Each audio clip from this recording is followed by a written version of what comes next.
Hey guys, tonight we're stepping inside one of the most profitable, most medically catastrophic, and most aggressively cheerful systems ever designed to make an entire generation of women feel like they were always one bad week away from failing at their own bodies. Not a fringe movement, not a few bad products, $30 billion a year, a church basement with a scale, and a smile that was trained not to waver. If this kind of slow, well-documented unraveling of a commercial disaster dressed up in pastel packaging is your particular flavor of sleep aid, go ahead and tap the like button and subscribe, but only if you actually want more of this sort of thing. One of you suggested this topic, and I want to say thank you, and also, I'm so sorry, because this one is going to feel extremely familiar. Let me know in the comments where you are right now and what the clock on your wall says. It's almost always around 3 in the morning somewhere on this map, which, honestly, is exactly when the infomercials started. Dim the lights, switch on a fan if you've got one soft white noise pairs nicely with this era. Get comfortable, pull the blanket up, and maybe set the SnackWells down for the night. We'll get to those, and it won't be good news. Have you ever wondered what exactly was in a Slim Fast shake, and why did it leave a coating on your teeth that no amount of water fixed? Could you survive a weekly weigh-in shoes off, pockets empty, lightest clothes you own while a room full of women watched the number appear? Did the doctors writing 18 million fen-phen scripts a year know what was happening to those heart valves, or did they simply decide not to look? How did a children's toy with a BMI of 16.24 and, according to researchers, not enough body fat to menstruate become the aspirational default? And did any of this, the chalky shakes, the fat-free dressing, the midnight 1 to 800 number, the woman on television screaming at a camera with a bleached crew cut, did any of it actually work? Congratulations. You've just woken up in the United States. 1,993. The scale is on the bathroom floor. You stepped on it before you even put your glasses on. Good luck. You step out of bed and walk directly to the bathroom scale, the same way you have walked to it every morning for the last 4 years. You haven't peed yet. You haven't drunk water. You take off the oversized sleep t-shirt because last week you read that cotton can weigh as much as 1/4 pound. The bathroom tile is cold under your bare feet. The scale is a Detecto, white plastic, slightly off level because the floor tilts toward the drain. You stand on it and wait for the needle to settle. The needle settles. You look down. You do the math before you've looked at yourself in the mirror, before you've said good morning to anyone, before you've had a single thought that isn't a number. If the number is down, the day is structurally possible. If the number is up, even 1/4 pound, even the ghost of 1/4 pound, the day begins with a kind of internal audit that will run in the background until you fall asleep tonight and start this whole process over at 6 in the morning. The number isn't a number. It's a verdict. It's 1993. The Detecto under your feet was manufactured in a factory in Webb City, Missouri, and shipped to a Sears in 1989 in a cardboard box you no longer have. The needle is patient, slightly yellowed, and quietly judgmental. It has been doing this exact job, in this exact bathroom, for 4 years. By this morning, the average American woman has been on some form of diet for most of her adult life. Weight Watchers has over 1 million active members. Jenny Craig has 600 North American locations. Nutrisystem exists in a complicated legal situation involving gallstones. The industry that built the Detecto grossed $30 billion last year, which is more than the Marines. A counselor named Deborah at your local Jenny Craig location has a smile that could sell timeshares. She is not a nutritionist. She was trained in sales, which in this context is basically the same credential applied to a frozen lasagna instead of a vacation package. Every Tuesday at noon you sit across from Deborah while she reviews your food diary with the focused sympathy of someone who has done this exact thing approximately 400 times. She nods. She makes a soft sound. She slides the new meal package across the laminate counter without breaking eye contact. The Jenny Craig Center smells clean in the way that things smell when someone has worked very hard to eliminate all evidence of what the building actually is. Faintly antiseptic. Faintly sweet from the packaged meal replacements stacked on a shelf behind Deborah's head. There's something in the air that is almost food. Not quite food. A memory of food that has been through several industrial processes and emerged smaller and sadder on the other side. The Wednesday meeting is different. That one's at a church basement, which is Weight Watchers territory, and the smell is folding chairs and burnt coffee that has been on a hot plate since 7 a.m.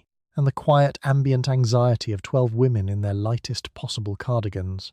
You remove your shoes before you step on the scale. You've emptied your pockets.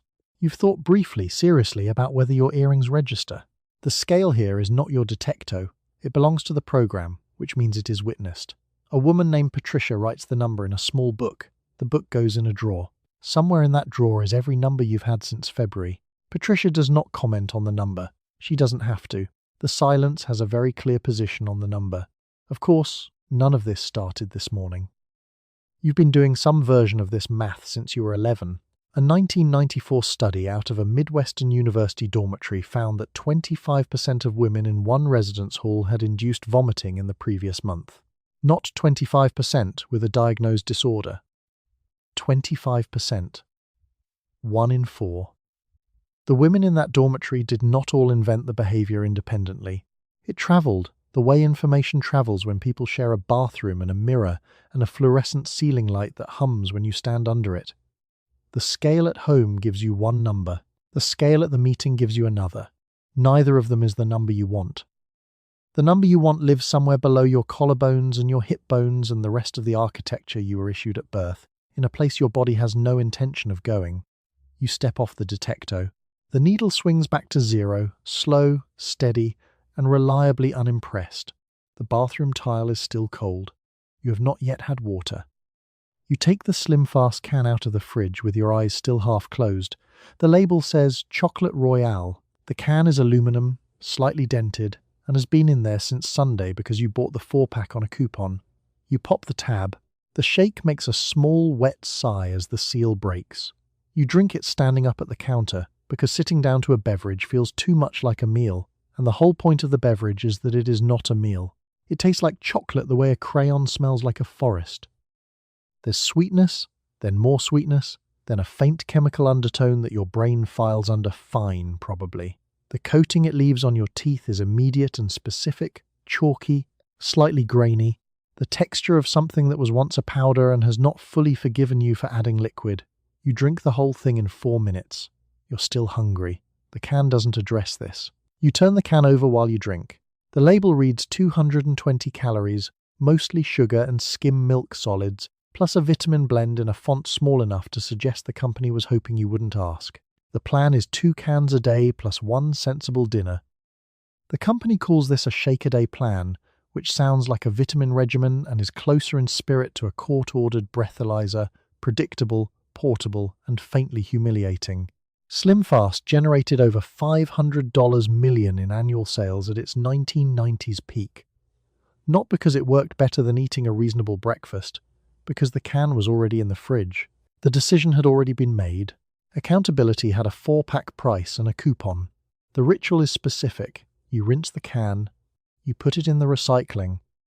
You do not tell anyone you're doing this, not because it's shameful exactly, but because it's private in the way that taking a vitamin is private. A small daily transaction between you and a version of yourself you're working toward. Your co-worker Linda is on Jenny Craig. Your college roommate did Optifast for 6 weeks.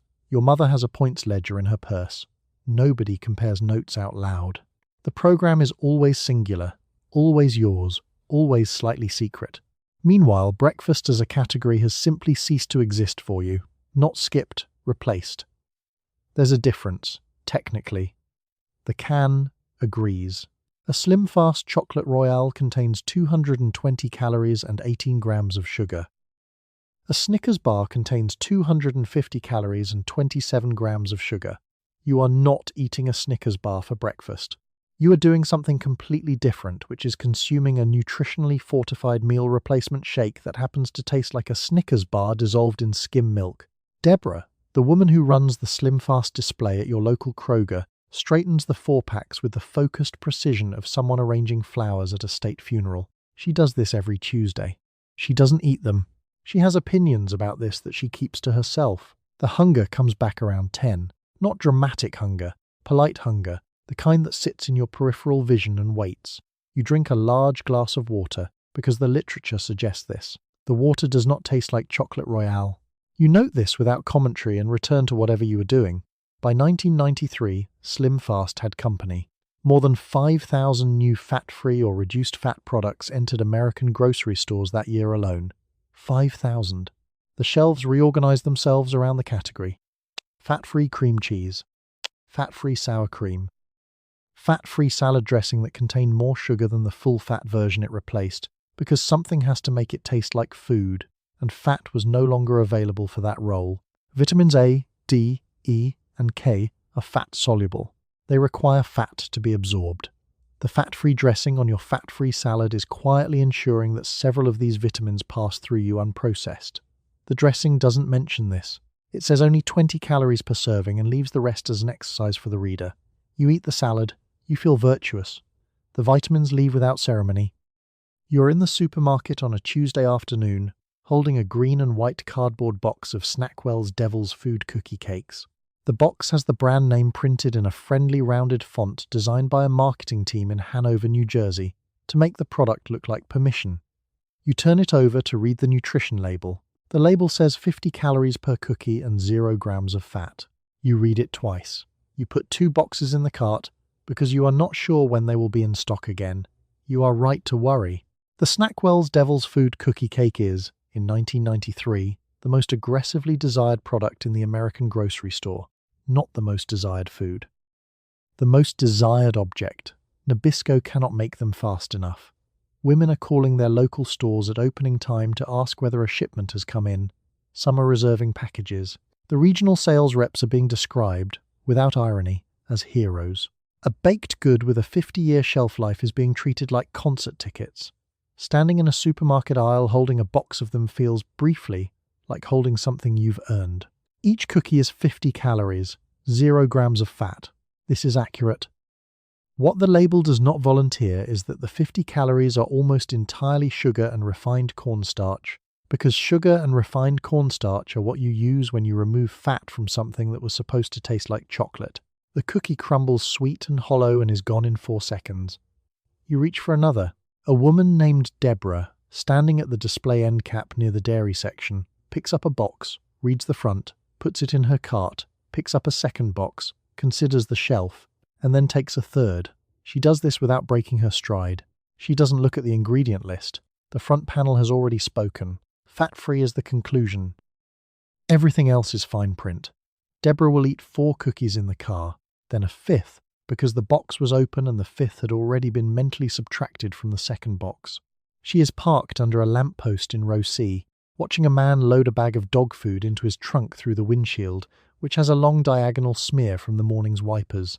The cookies leave a fine, sweet chalk on her teeth that her tongue keeps finding. She thinks about the second box, the one behind the cereal she has not bought yet, the one that will be in the cabinet by 7. By the time she gets home, she has had 9. She does not feel full. She feels slightly cheated, in a way she can't name, and she puts the second box behind the cereal so the kids don't find it. Pam is 2 carts down, holding a box of SnackWells in one hand and a box of regular Devil's Food cookies in the other. She turns both boxes over. The regular box lists flour, sugar, cocoa, vegetable shortening. The SnackWell's box lists sugar, then corn syrup, then flour, then more corn syrup further down. She reads the SnackWell's list twice. She puts the regular box back on the shelf and the SnackWell's box in the cart. A nutritionist on a local Hartford morning show is saying this out loud in 1995 in a 4-minute segment between the weather and a piece about a new bakery. Pam is in the cereal aisle by then. You put the boxes in your cart. The cart also contains a fat-free ranch dressing that has more sugar per serving than the full-fat version it replaced, a box of fat-free Pringles that have a texture your teeth find confusing, and a Slim Fast you bought at the pharmacy next door and tucked in with the groceries so it looks intentional. The cart is a document. It describes the decade. You wheel it toward the checkout lane past a display of Nordic track brochures someone has left on a folding table near the exit, next to a sign that says, "Ask us about our payment plan." You pick up the kitchen phone at 7:48 a.m. and dial the supermarket's customer service line, the one number you have learned by heart in the last 6 months. A man named Doug answers. You ask him whether the SnackWell's Devil's Food cookie cakes have come in on the morning truck. Doug puts you on hold. While you wait, the receiver makes the small clicking sound that long-distance phones used to make even when you weren't calling long distance. Doug comes back. The answer is yes, but only 9 boxes. You thank Doug. You get in the car. This is not unusual behavior in 1993. Women across the country are making this same call. to their own Dougs, in their own area codes, with the same flat urgency you'd use to ask about a prescription. The Wall Street Journal will eventually write about all of it. Each Devil's Food cookie cake is a small disc of chocolate-flavored something, approximately the width of a poker chip, with the structural integrity of a communion wafer that has been through a difficult week. The fat-free label is accurate. The calorie count, around 50 per cookie, is real. What the label does not emphasize is that those 50 calories are made almost entirely of sugar and refined starch, which your body processes with the enthusiasm of someone who has been told the rules don't apply today. They do. They apply harder. A woman named Pam, who works the register at a Kroger in suburban Columbus, watches this play out every Tuesday when the truck comes. She sets the SnackWell's boxes on the shelf. They're gone in 40 minutes. She's seen a woman put 6 boxes in her cart, pause, put 2 back, and then retrieve them at the next aisle over, as if a different section of the store made it a different decision. The boxes don't comment on this. They have a green logo and a small ribbon. They look pleased. Sugar replaces the fat. Your body, which used the fat to know when to stop, doesn't get the signal, so you eat another. A woman at Pam's register sets down a single box, then turns back to the end cap, then comes back with 3 more, holding them stacked against her chest like a small unread newspaper. She doesn't look at Pam. Pam scans them anyway. The SnackWell's box was designed to feel like there was no line to cross at all. You ate 6 in the car before you reached the parking lot exit. Meanwhile, the fat-free salad dressing in your refrigerator door contains more sugar than the full-fat version it replaced. You don't know this. The front of the bottle answered the only question you knew to ask. The vitamins in your salad, A, D, E, K, are fat-soluble, which means they require fat to be absorbed. The fat-free dressing ensures that most of them pass through you untouched, politely declining to enter your bloodstream. Your salad is nutritionally present. It is performing nutrition. The performance is convincing. More than 5,000 new fat-free or reduced-fat products entered American grocery stores in 1993 alone.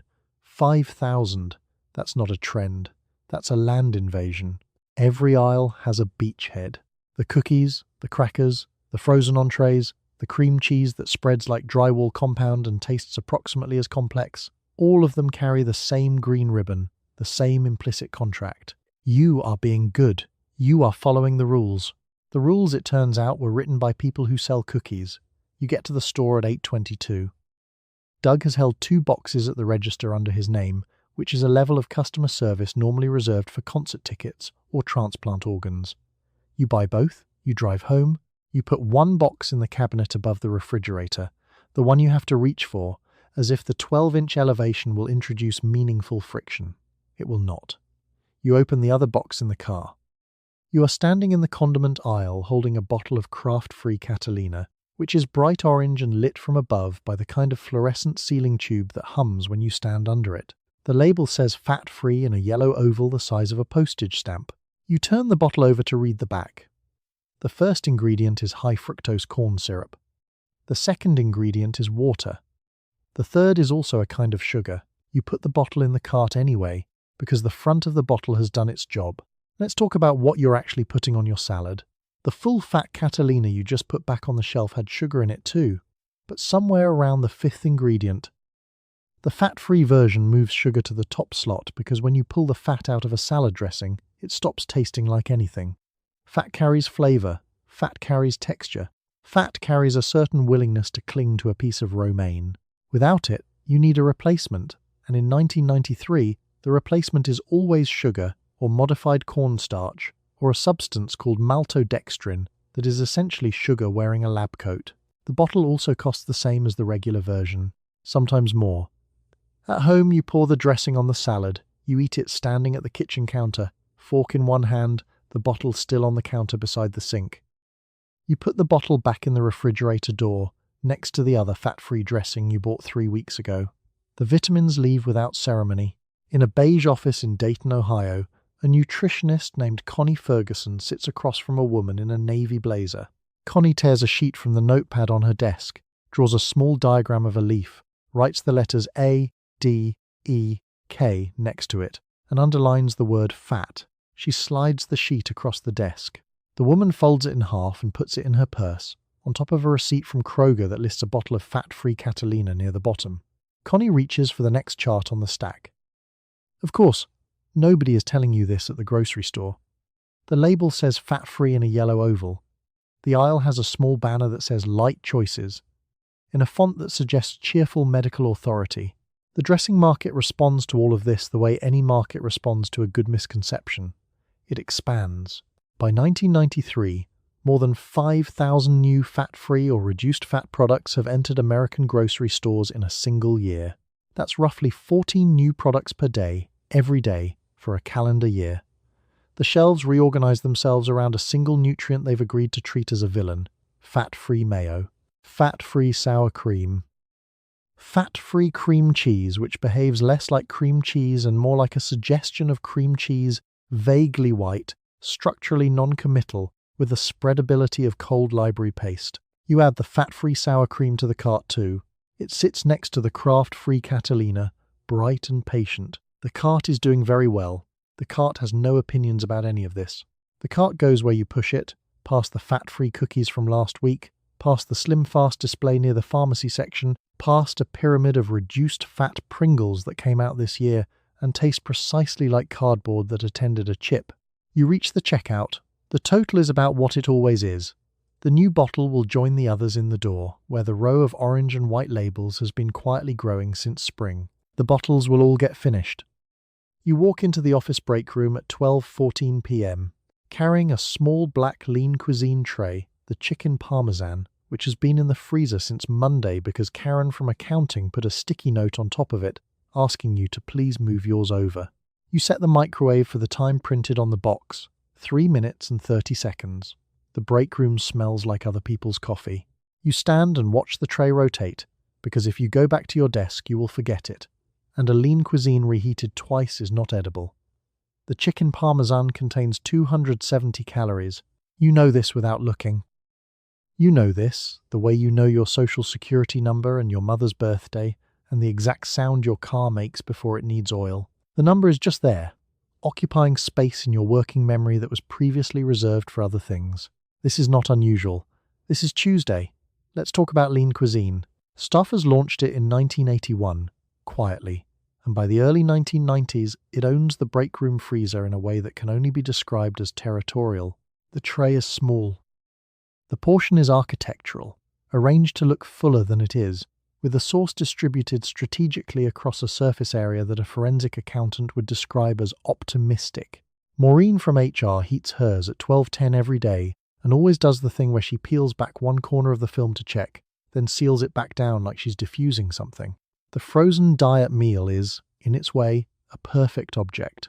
It requires no decisions beyond which flavor, and even that decision has been narrowed to a short list of items that all taste approximately the same, a savory beige with regional variations.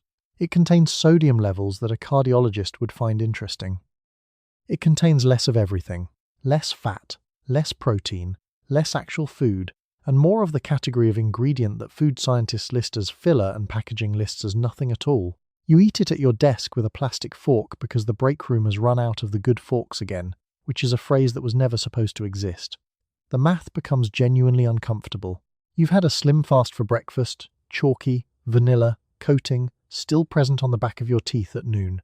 And now 270 calories for lunch, which puts you well under 1,000 for the day, which is less than a moderately active golden retriever requires to function. Your body has opinions about this.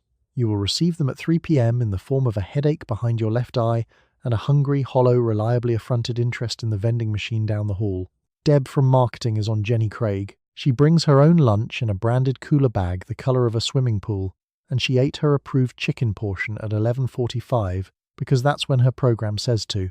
She has lost 11 pounds. She mentions it in a way that is not a mention. The cooler bag sits on her desk like a small aqua-colored achievement, and everyone in a 10-foot radius has been made aware of the program's flexible snack options. The microwave beeps. You peel back the film carefully because the steam is real and it is not interested in your fingers. The chicken parmesan is extremely hot in 2 specific spots and room temperature everywhere else. This is not a flaw. This is what it does. You already know to stir it, distribute the heat, wait 45 seconds, Eat it fast before it crosses back into cold. You have a system. The system has been refined over approximately 60 lean cuisines. By 1992, Lean Cuisine was one of the top-selling frozen meal brands in the country, which is the kind of sentence that sounds like success and lands like a small, fluorescent-lit tragedy. The break room contains, on any given Wednesday, at least 3 women running 3 different calorie systems who are all eating at their desks alone and calling it a lunch break. Nobody coordinates this. Nobody has to. You eat the Lean Cuisine at your desk with a plastic fork. Next to the tray is a small spiral notebook with a butterfly on the cover, in which you have been writing down everything you eat since the first week of January. You open it to today's page. You write down chicken parmesan, 6 points. You write down the apple from this morning, 1 point. You write down the half slim fast you finished at 10:15, 2 points. You add the numbers in the margin. You have 4 points left for dinner. The notebook is your own invention, but the system inside it belongs to Weight Watchers. The points system launched in 1992. Every food item in your life has been assigned a number, and your job is to make the numbers stay small. You hold the pen the way you hold a pen at work. You write the foods in a column down the left margin, the numbers in a column down the right. You draw a small horizontal line under the last number. You write the total below the line. You circle the total. You subtract it from 20. You write the remainder in the upper right corner of the page and box it. Sandra from accounting has the same notebook in green. Hers has a rooster on the cover. She found it at a Walgreens checkout. The notebook does not come from Weight Watchers. You added it yourself, because the official tracker felt too formal for your purse. The notebook now lives between your wallet and your work badge. Weight Watchers by 1997 had revenues over $1.25 billion and was publicly traded on the New York Stock Exchange. You don't know this. You know your daily point allowance and the caloric content of a plain rice cake, which is 35 calories and also, somehow, not enough of anything to constitute a reason to be awake. The counselors at your local branch were trained primarily in sales. Not nutrition, sales. They knew how to make you feel seen at the scale and gently motivated to buy the branded soup, and most of them were very good at it, because the job was not to make you healthy, it was to make you come back next week. Carol, your Saturday morning leader at the strip mall branch off Route 9, hands out small adhesive gold stars when you hit a goal. She keeps them in a Tupperware on the folding table next to the meal bars. You watched her peel one off the sheet for a woman named Joyce last week. Press it carefully onto the cover of Joyce's points booklet, and pat the booklet once, like it was a small dog. You are not tracking food, you're tracking your eligibility for the star. The star costs Carol 3 cents. The 4 points left for dinner are not a comfortable number. Dinner on 4 points is a large salad with fat-free dressing, which contains more sugar than the full-fat version but no fat to carry the vitamins into your bloodstream, so the romaine is essentially decorative. Or it's a plain baked potato, which feels like eating furniture. Or it's nothing, which is technically still 4 points in the positive column and feels, for about an hour, like winning. Darla from the 4th floor stops at your door around 3 p.m. She holds up a Ziploc bag of carrots, shakes it once like a maraca, and says, "Staying strong." You hold up your notebook. She nods with the gravity of a field surgeon confirming a diagnosis. Nobody uses the word diet. The preferred vocabulary is being good, staying on track, watching it. Diet is what you're on. Being good is who you are. The distinction matters enormously to no one except the two of you, and it matters to both of you completely. You close the notebook. The butterfly on the cover has a small smudge near its left wing from where your pen leaked in February. The chicken parmesan is gone. The fork is still in your hand. You have 4 points and roughly 6 hours. Tomorrow you'll open the notebook to a clean page and write the date at the top, and the number in the upper right corner will be 20 again. You are awake at 1:42 a.m. in the blue light of the living room television, watching a woman with a bleached crew cut scream the words, "Stop the insanity," at a studio audience that is also screaming. The remote control is on the arm of the couch. Your hand is on the cordless phone. The number 1800FATLOSS appears at the bottom of the screen in a red banner that pulses every 2 seconds, set to a click track that matches your heartbeat after you decide. You write the number on the inside of an envelope. Susan Powter sold 4 million books and $50 million in infomercial airtime in roughly 2 years. She's wearing a white tank top. Her arms are enormous and she wants you to know it. The thesis of her entire program is that the fitness industry is lying to you, which she delivers by screaming at maximum volume directly into a camera, which is a little like being told to calm down by a foghorn. You write the number anyway. Between midnight and 2 a.m., on basic cable, the channel belongs to Nordic Track.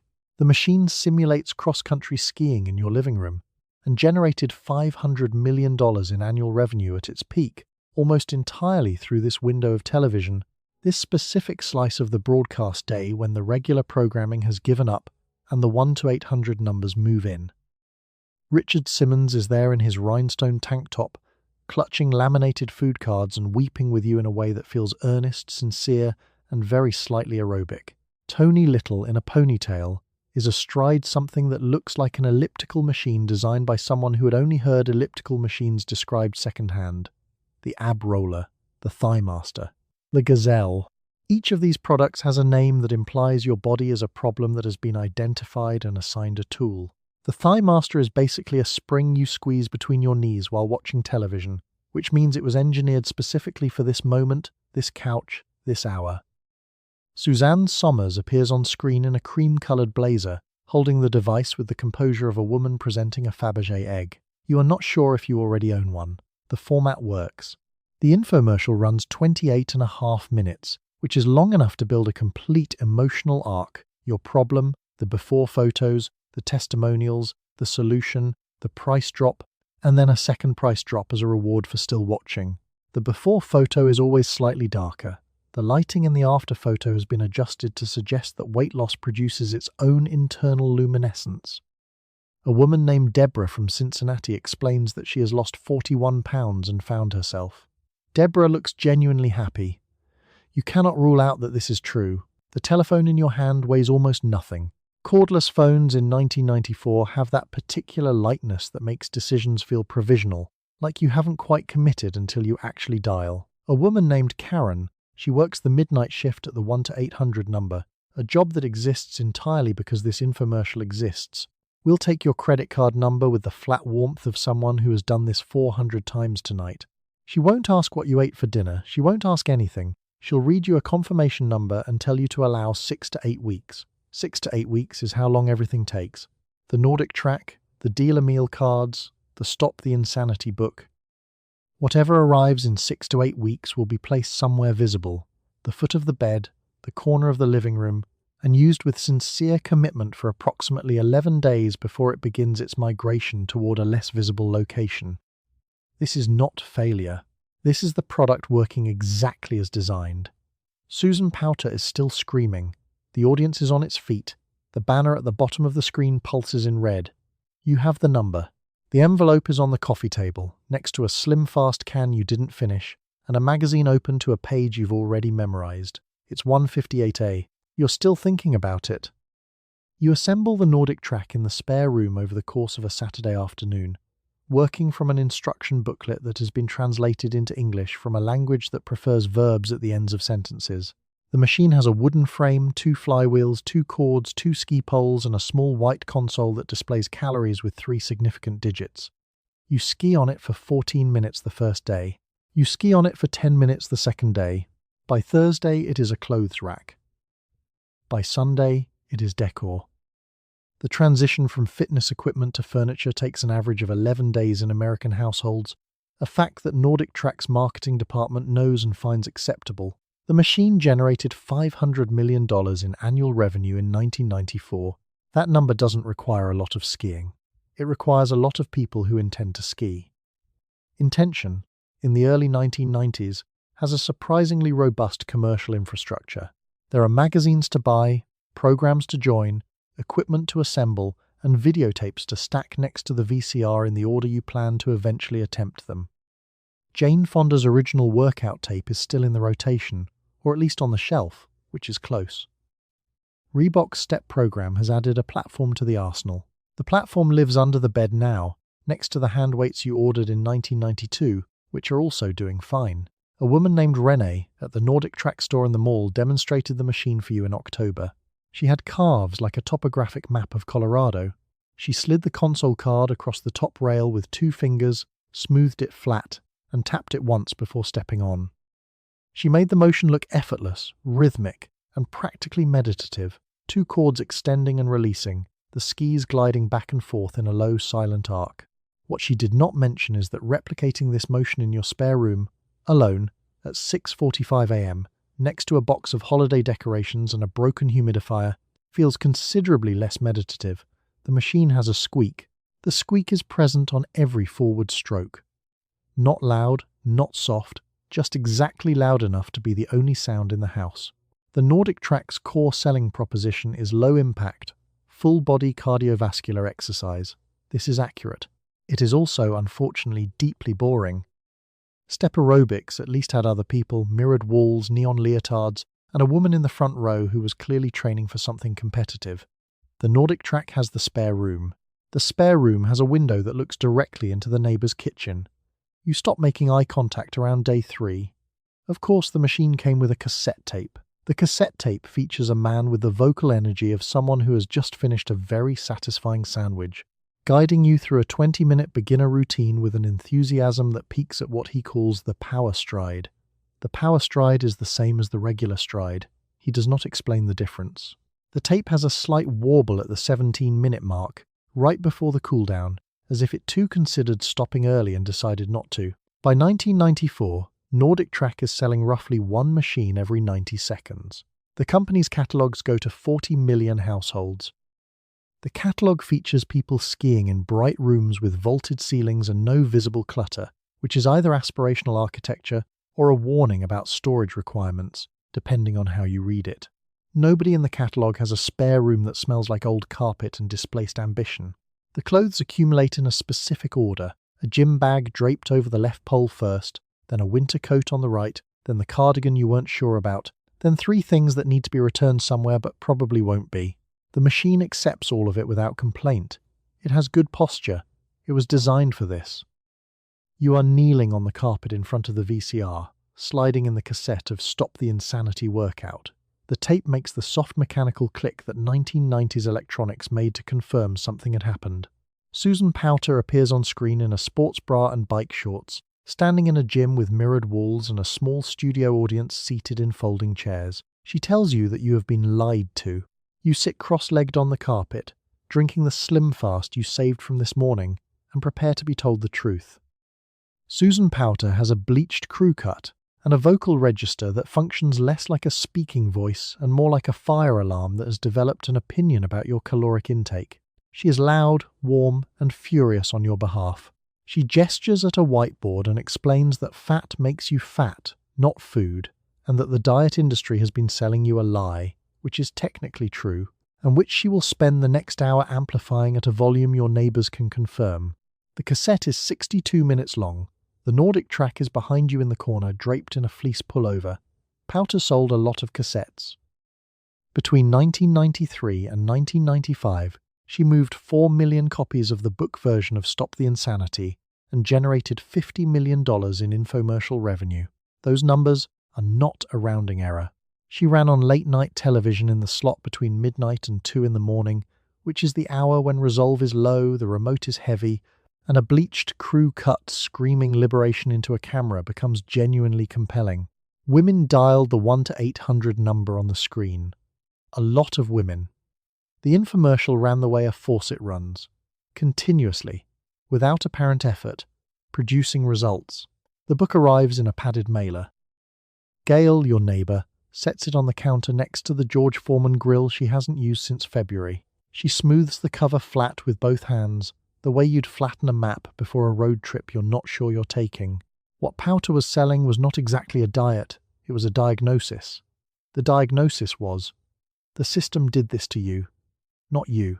The system was the diet industry, the fashion industry, the doctors who prescribed appetite suppressants without asking how you were sleeping, the magazines. She had a point. The point was good. It sat inside a 62-minute VHS cassette sold via infomercial for 4 payments of $19.95, which is a little like receiving a strongly worded letter about the postal system inside an envelope you paid to have delivered. Richard Simmons was doing something adjacent on a different channel. His dealer meal program involved a wallet-sized card system where you moved laminated food cards between pockets to track your daily intake, which is basically a tactile spreadsheet for people who found actual spreadsheets alienating. He cried regularly on his infomercials. The crying was real, and the system was earnest, and the late-night television of the early 1990s contained more sobbing fitness instructors than any decade before or since. Back on your carpet, Susan Powter does a modified squat and tells you that walking is exercise. Just walking. You don't need a machine. You don't need a meal plan. You need to eat, breathe, and move. These are the 3 words she returns to throughout the tape, sometimes all at once, sometimes one at a time, each one treated with the gravity of a medical finding. Eat, breathe, move. 10. The Slim Fast in your hand has been finished for 20 minutes. It has left a chalky coating across the back of your teeth that the words eat, breathe, and move are doing nothing to address. The studio audience on screen applauds at intervals. They are seated in folding chairs in a mirrored gym, and they clap for modified squats with the sincerity of people who have been waiting a long time to be told that what they're already doing counts. There's something in that, something the tape doesn't name but carries anyway, folded into the applause like a note tucked into a lunch bag. You rewind to the squat section. The VCR makes its sound. The Nordic track does not move. You spread the dealer meal cards out on the kitchen table in front of you, the way a person might lay out a hand of solitaire. There are 6 colours: yellow for proteins, brown for breads, red for fats, blue for milks, green for vegetables, pink for fruits. The cards have small cartoon drawings of food on them. The instruction booklet, narrated in the same warm, sequined voice as the man on the infomercial, says you move a card from one pocket of the wallet to the other every time you eat the thing. You open the cellophane on the wallet. The wallet is not really a wallet. It's a laminated folding sleeve, flimsy, sticky, and faintly chemical, the kind that smells of the factory where it was made, somewhere that also produced promotional keychains and novelty pens. It has 2 sides, one for the cards you haven't used today, and one for the cards you have. The idea is that when all your cards have moved across, you stop eating. The wallet knows you are being supervised by a piece of folded plastic. Richard Simmons himself is on the infomercial in a pair of tiny striped shorts and a glittering tank top, holding the wallet like it's a golden ticket, weeping with the specific frequency of a man who has made weeping part of his brand identity. He says he loves you. He says this sincerely, directly at the camera, at 1:15 inches the morning. And the thing is, you believe him. That's the whole mechanism.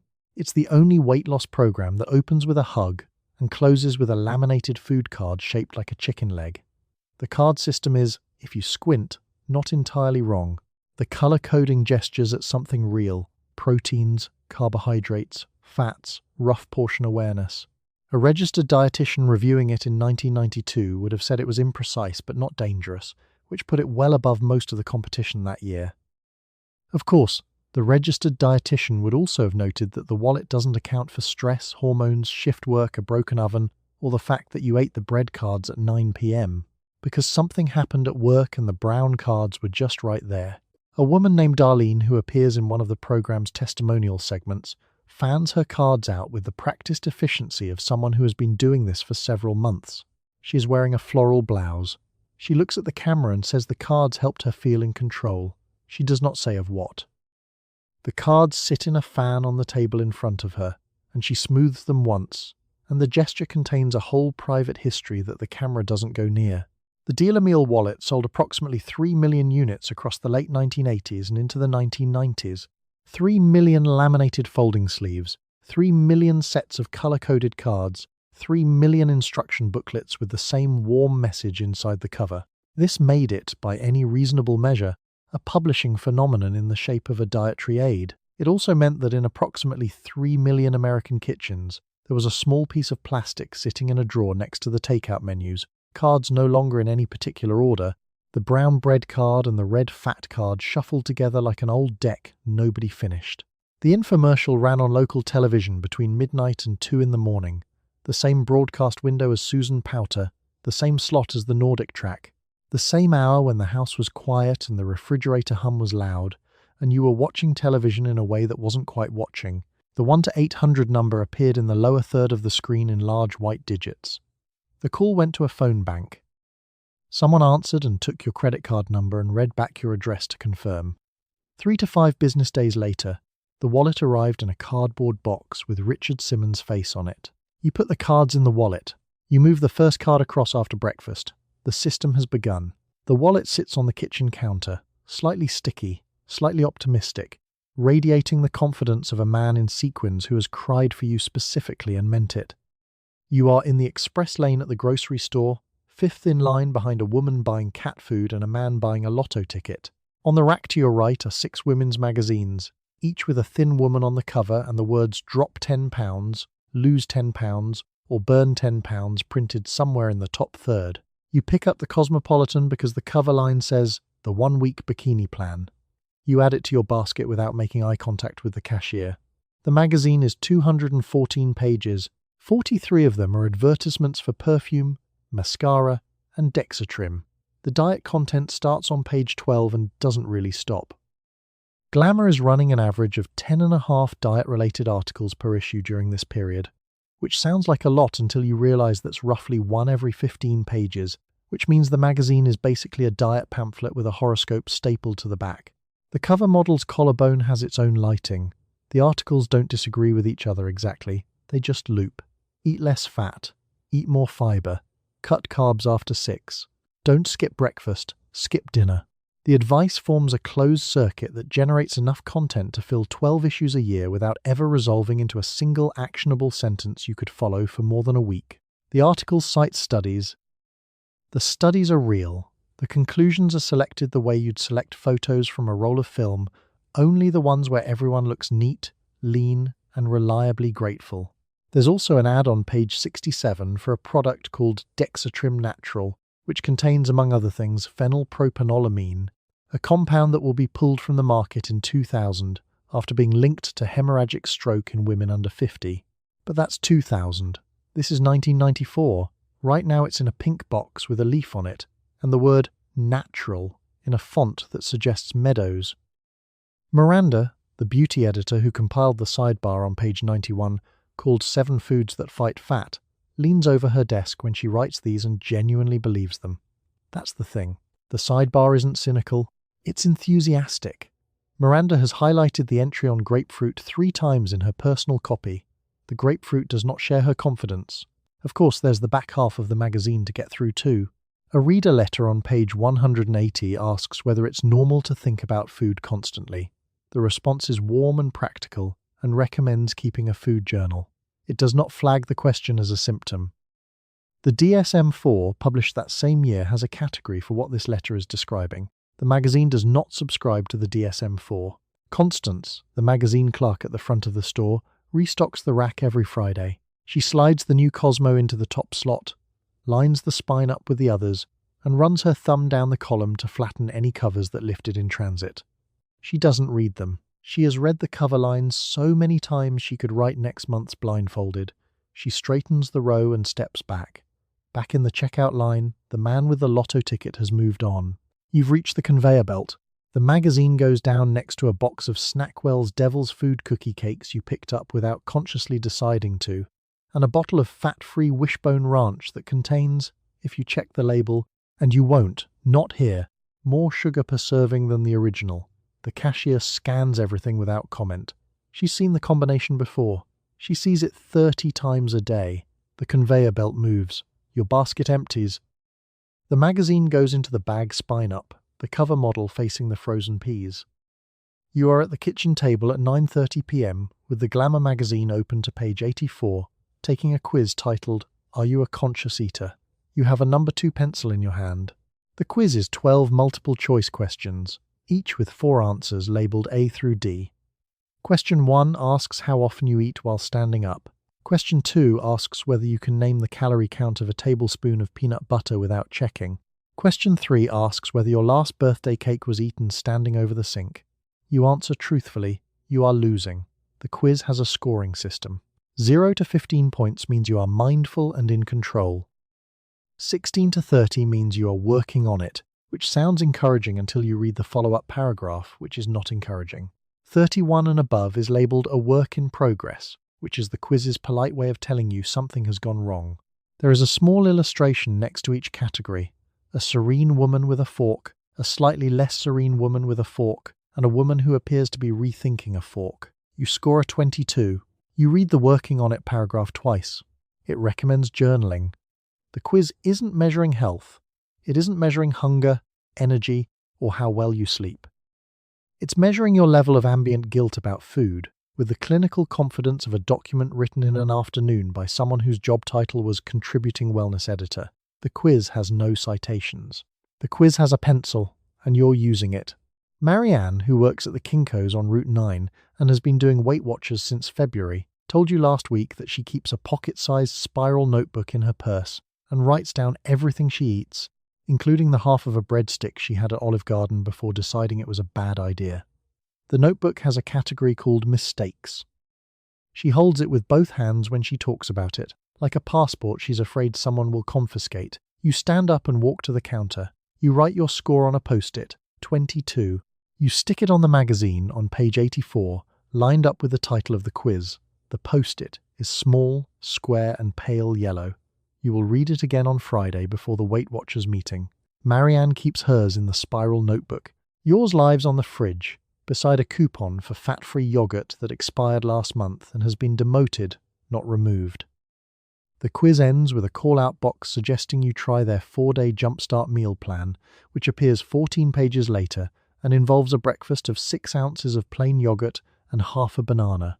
The banana is described as optional, the yogurt is not. There is a photograph of the yogurt. It looks like it has never made anyone happy. Of course, there's a follow-up quiz on page 102. This one is titled, Do You Have a Healthy Relationship with Exercise?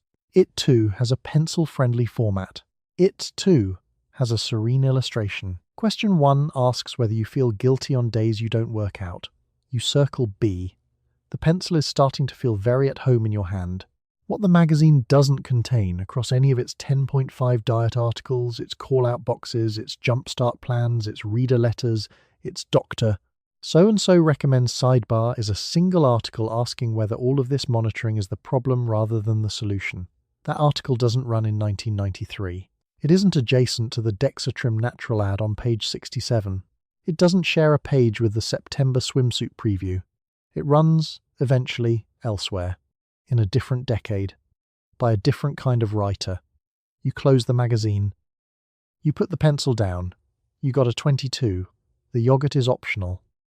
You arrive at the basement of First Methodist at 6:58 p.m. for the Monday night Weight Watchers meeting. You take off your shoes inside the door, because removing your shoes is the rule and also removes approximately 0.2 of a pound. You walk in your socks across a low-pile carpet that smells like other people's commute. You take the keys out of your jeans pocket and put them in the little wicker basket on the side table. You empty your pockets. You weigh yourself. The scale is a beam balance, not a bathroom scale, a beam balance. The kind with sliding weights that the woman behind the folding table adjusts with 2 fingers while not quite making eye contact with you. Her name tag says Donna. Donna has lost 31 pounds and she will mention this if you let the silence go long enough. She writes your number in a small booklet without saying it out loud, because saying it out loud is against the policy, and the policy exists because someone, somewhere, once said a number out loud in a church basement, and the room never fully recovered. There are 14 women in folding chairs arranged in a rough oval. Most of them are holding styrofoam cups of coffee that have been on the hot plate since 7. The coffee smells burnt. The cups smell like the coffee. The room smells like the cups, plus folding chairs, plus the specific low-grade anxiety of women waiting to be weighed in front of each other. It is, all things considered, a very specific smell. Not bad, just deeply, specifically present. You have chosen a cotton cardigan, the lightest, thinnest, and most apologetic sweater you own, which you weighed on the bathroom scale this morning to confirm it does not register as a full pound. You're not alone in this. The woman next to you, whose name is Patricia, arrives every Monday in what appears to be the same linen dress regardless of season. Patricia has a system. Patricia doesn't explain the system. The system is self-evident. The leader, not a nutritionist, not a dietitian, a leader, which is what Weight Watchers calls the person who runs the meeting, opens with a question about the week. Who stayed on plan? Several hands go up. Whose week was hard? Several more. The group nods. A woman 2 chairs down clears her throat, opens her food journal, closes it again, and sets it flat on her lap. She does not raise her hand. Nobody mentions that the frozen entrees cost $14 each. The point system is the product. You log everything. A banana is 2 points. A tablespoon of peanut butter is 3. A moment of weakness at the office birthday party is points you'll be mentally deducting for the rest of the week. A food journal sits in your bag right now, next to your regular purse contents. It's spiral bound. The edges are soft from handling. You know it's handwriting better than your own grocery list. The journal is not a journal. It's a small, spiral-bound ledger with religious convictions about a banana. The math becomes the hobby. Women who've been coming for months develop a fluency with the point system that borders on competitive, the way someone gets good at Sudoku, except the puzzle is dinner and the prize is Donna writing a smaller number in the booklet. A woman named Constance near the window has memorized the point value of 17 varieties of yogurt. She mentions this without being asked. The yogurt knowledge has nowhere else to go. Of course, nobody here invented this. Jean Nidetch founded Weight Watchers in 1963 in her living room in Queens, running a group for friends who wanted to lose weight, which became a franchise, which became a publicly traded company with revenues over $1.25 billion by 1997. The church basement is just where the revenue lands after it's been processed through corporate. The folding chairs are provided by First Methodist, free of charge, because First Methodist has always been very supportive of self-improvement on Monday evenings. You sit down, someone passes a handout about holiday eating strategies. The handout has clip art of a turkey. December is still 6 weeks away. The handout doesn't care. It arrives when it arrives, the way a bill arrives, which is before you feel ready for it. 2020 day. You sit in a folding chair in the second row of the meeting holding a small plastic slide calculator labelled Points Finder, manufactured in white with a blue plastic slider that moves up and down to align calories on one axis with fat grams and fibre on the other. The instructor at the front of the room walks you through the formula. You slide the slider, you slide it again. The number that appears in the little window is your dinner. You write it in the back of the spiral notebook with the butterfly on the cover. The point system assigns every food a single number. A banana is 2, a handful of M and Ms is 4. A glass of wine is 2, which feels like a mercy until you realize the formula is doing something to your relationship with wine that no therapist will be able to fully untangle later. The notebook gets thicker with entries. You start to think in points the way some people think in dollars, involuntarily, at inconvenient moments, in the middle of conversations that have nothing to do with crackers. The food log is not a food log. It's a ledger, neat, lined, and quietly punitive. You are running a very small accounting firm whose only client is your own appetite, and the quarterly report is due every Monday in front of Donna. Janet, who sits 3 chairs to your left, keeps hers in a leather folio she bought specifically for this purpose. She dates each entry in the top right corner. She uses 2 colours of pen. The log has become, in some sense, the most organised thing in her life. She looks briefly proud of this. Then the slider comes out again. The Points Finder was not the first system, and it won't be the last. Before points there were exchanges, protein exchanges, fruit exchanges, fat exchanges, a dietary currency so complicated it required a conversion chart the size of a placemat. The exchanges date back to Weight Watchers' early years, when Jean Nidetch sat in her living room in Queens and asked her friends to count servings of canned tuna. The points system arrived in 1997 and felt, by comparison, modern, streamlined, almost fun. It was the upgrade nobody asked for, but everyone accepted because the alternative was going back to measuring a tablespoon of mayonnaise over a kitchen sink at 7 a.m., which is a thing you had been doing. Every food could be eaten. Nothing was technically forbidden. The program said this out loud, several times, in the orientation packet. What the packet did not say was that eating a cheeseburger would cost you 11 points, which was roughly half your daily allowance, which meant the cheeseburger was not forbidden so much as it was financially devastating. The point system preferred it that way. The packet sits in your kitchen drawer, beside the takeout menus, the corners curling.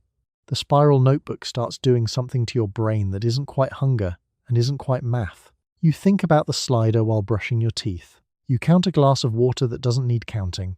You go over your points on a Wednesday by 2. You think, well, the rest of the week tends to follow. Then Monday comes around. You put on the lightest cardigan you own. The slider waits. Marjorie, who leads the table exercise after the weigh-in, holds up a deck of cards she's laminated herself. Each card has a food on the front and its points value on the back. She fans them like a magician. She's been a Weight Watchers leader for 6 years. She has the points value of a Triscuit memorized. She says this with what sounds like quiet satisfaction, and it is not entirely clear whether that is a triumph or the saddest sentence you have heard all evening. You write the week's total in the back of the butterfly notebook. You underline it. You close it. The folding chair makes a sound when you stand up that the room politely ignores. Outside, the parking lot holds 37 cars, all of them belonging to women who drove here voluntarily on a weeknight to be weighed. The styrofoam cup sits empty on the folding table by the door, next to a paper plate of apple slices nobody touched. The apple slices are free. 0 points. They've been sitting there for an hour, radiating virtue. You sit down across a small Formica desk from a woman named Sherry, your assigned Jenny Craig consultant, who is wearing a name badge with a magnetic backing and a polo shirt embroidered with the Jenny Craig logo above the left breast pocket. Sherry has a folder with your name on it. The folder contains your weigh-in card, your goal weight, and a meal plan organized into 30 days of color-coded boxes. Sherry asks you about your weekend. You answer. Sherry writes one word in the margin and circles it twice. The center smells like this: clean, faintly antiseptic, and underneath that something sweet and slightly industrial, the way a frozen lasagna smells when it has been shrink-wrapped for 6 months and is finally thinking about your future. There's a motivational poster on the wall behind Sherry's head. It says something about journeys. The font is peach. Sherry is not a dietitian. Sherry is not a nutritionist. Sherry completed a proprietary training program administered by Jenny Craig International, which is basically Avon, except the lipstick is a frozen lasagna and the commission structure involves your BMI. She is warm, encouraging, and reliably patient. She has completed this exact folder conversation approximately 400 times and she means every word of it, which is the part that makes it complicated. The folder becomes your life. 30 days of color-coded meal boxes, each one corresponding to a Jenny Craig entree purchased from the center at the front counter on your way out. The entrees run about $10 each. You need 3 a day. The math on that is not in your favor, but the folder doesn't mention math. The folder mentions success stories. There are laminated photographs near the reception desk. Everyone in the photographs is smiling with the specific energy of someone who has been told, just before the photo, to smile like they mean it. Sherry slides a single sheet across the Formica. It is your weekly schedule, check-ins on Tuesdays, weigh-ins on Fridays, an optional group session on Thursdays that is described as optional in the way that a dental cleaning is described as optional. You take the sheet, you fold it in half. Sherry tells you that the first week is the hardest and that you should call her if you're struggling. She writes her extension on a post-it note. The note is yellow. It has a small smiley face printed in the corner, pre-printed, not drawn by Sherry, which somehow makes it more sincere and also slightly less. The post-it is not a post-it. It's a small yellow promise with a pre-printed smiley face. By 1993, Jenny Craig had opened its 600th North American location and was generating over $400 million in annual revenue. The centers looked more or less identical. The Formica desk, the motivational poster, the laminated success photographs, the faint smell of controlled portions. Sherry, or someone very much like Sherry, was sitting across from women in 600 rooms at the same time, asking about weekends and circling words in margins. It was, in its way, a very efficient architecture of hope. The entree you take home is a small box. Inside is a tray sealed with a peel-back film that resists slightly, as if registering a philosophical objection. You microwave it. The instructions are on a sticker on the side of the box. The chicken does not look like the photograph. The chicken has opinions about what it's become. You eat it with a fork at your kitchen counter because sitting at the table feels like a formality the meal hasn't earned. Sherry's post-it is on the fridge. You don't call, you come back on Tuesday. The Tuesday check-in is shorter than the consultation, 10 minutes, maybe 12. Sherry asks how the meals went. You say, fine. She asks if you tried the pasta primavera. You didn't. She makes a note. The note goes in the folder. The folder is growing. It is starting to feel like a relationship. The way a folder can feel like a relationship when you are handing a woman named Sherry information about your body every week in a room that smells like a controlled experiment in optimism. You unbox the week's Jenny Craig meals on the kitchen counter on a Sunday afternoon, sliding 21 small white cardboard boxes out of the larger insulated bag and stacking them in the freezer in the order you plan to eat them. The boxes are labelled with names like beef pot roast and lasagna Florentine. The lasagna is the size of a postcard. You open one box to inspect it. The lasagna sits in a black plastic tray and weighs less than your wristwatch. You return it to the freezer. You will heat it Tuesday. The tray is the important thing. It's black, rigid, and faintly disapproving, sectioned into 3 compartments the way school cafeteria trays are sectioned, except smaller and with less optimism. One compartment holds the lasagna. One holds something that might be green beans or might be a photograph of green beans. The third holds a dessert the size of a poker chip. The tray has the structural authority of a finished argument. You are not adding anything to it. The heating instructions are on the side of the box in a font small enough to require better lighting than the one you have. You are to remove the outer cardboard, pierce the film 3 times, microwave on high for 2 minutes and 30 seconds, allow to stand for 1 minute, then check that the internal temperature has reached 165 degrees. You do not own a food thermometer. Nobody who was told to heat this for 2 minutes and 30 seconds owns a food thermometer. The instruction is aspirational. Margie, 3 doors down, has been on the program for 6 weeks. She told you Tuesday is the hardest day. Not Monday. Monday you're still motivated. Not Wednesday. Wednesday the week breaks and you feel philosophical about it. Tuesday is the day you stand in your kitchen at 6:45 p.m. holding the black tray with a dish towel because it's hot on the bottom, and you look at the lasagna, and the lasagna looks back, and neither of you is happy about this arrangement. Margie ate hers standing at the counter for the first 3 weeks because sitting down made it feel too much like a meal. The lasagna Florentine contains spinach, which is the Florentine part, and a sauce that is technically tomato in the sense that tomato is listed among its ingredients. It tastes the way a menu description of lasagna tastes, present in concept, cautious in execution. It's the frozen food equivalent of someone telling you a very detailed story about a sandwich they had once. You eat it in approximately 9 minutes. The poker chip dessert is chocolate-flavored. It dissolves before you've decided how you feel about it. The arithmetic is on the back of the box. The program estimates 1,200 calories per day at the standard plan. The lasagna Florentine is 270 calories.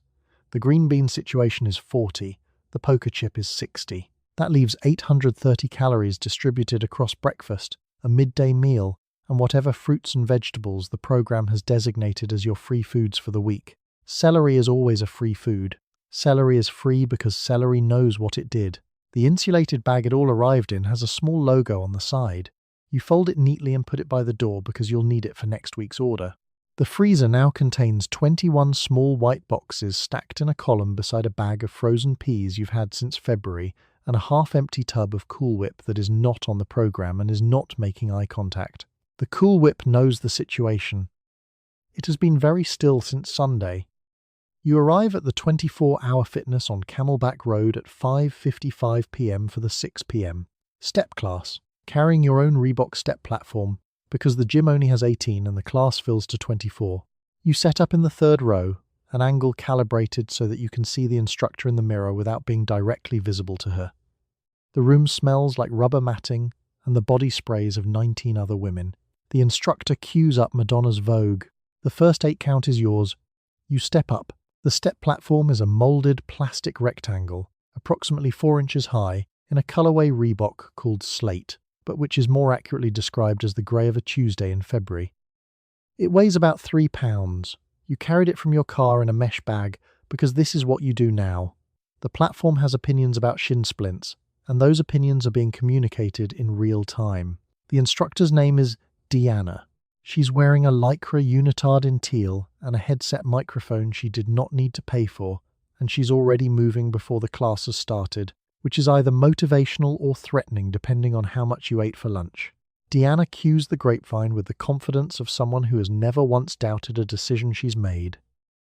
She taps the front of the headset twice with one fingernail, a small mic check that doubles as a tell. and her expression while she does it is flat, professional, and entirely unbothered. She calls out, and up, and over, and basic step, ladies, and the mirrored wall reflects 24 women trying to do the same thing at the same time, which is less like a class and more like a server farm rebooting in human form. Step aerobics arrived as a formalized system in 1989 via Gin Miller and Reebok's Step Reebok program, which means it is 6 years old right now and already ubiquitous in every 24-hour fitness, Gold's Gym, and church basement community center from Phoenix to Portland. It is the dominant aerobic format of the decade. Jane Fonda's VHS tapes of the mid-1980s started this general project. The idea that cardiovascular fitness was a product you purchased and performed at home in front of a television. The step class took that logic, added a platform, added Deanna, and put you in a room with mirrors so the product could watch itself being consumed. The music is always 4 on the floor at 128 beats per minute. This is not an accident. At 128 BPM, you can step continuously without stopping, which means you burn more calories, which means Deanna's class is worth coming back to, which means the gym retains your membership. The playlist is a negotiation between what motivates a woman in 1995 and what will keep her stepping. C+C Music Factory, Hadaway, En Vogue, the occasional ace of base. The music doesn't pause, neither do you. There's a woman in the front row who has been in the front row every Tuesday and Thursday since before you started coming. Her name, according to the sign-in sheet, is Patricia. Patricia steps with a precision that suggests she has done this long enough that her body has simply filed step aerobics under automatic process and moved on to thinking about other things. She doesn't watch the mirror watches her. At the 40-minute mark, when Deanna transitions from repeaters to L steps, Patricia adjusts her scrunchie without breaking stride. One smooth motion. Slightly inhuman. You notice this every time and say nothing. The calorie estimates on the wall say 1 hour of step aerobics burns between 400 and 600 calories, depending on your weight and intensity. This is probably true in the way that most things posted on gym walls are probably true, which is to say optimistically. What's certain is that you drove here, carried your platform, stood in a room humming with fluorescent light and someone else's body heat, and stepped up and down for 55 minutes to a medley of 1993 dance singles. That is the product. You bought it. It isn't bad, it just isn't the number on the wall, and the number on the wall is the reason you came. You kneel in front of the VCR after the workout and press the rewind button, because the next person who uses the tape has to be able to play it from the beginning, which in this household is also you.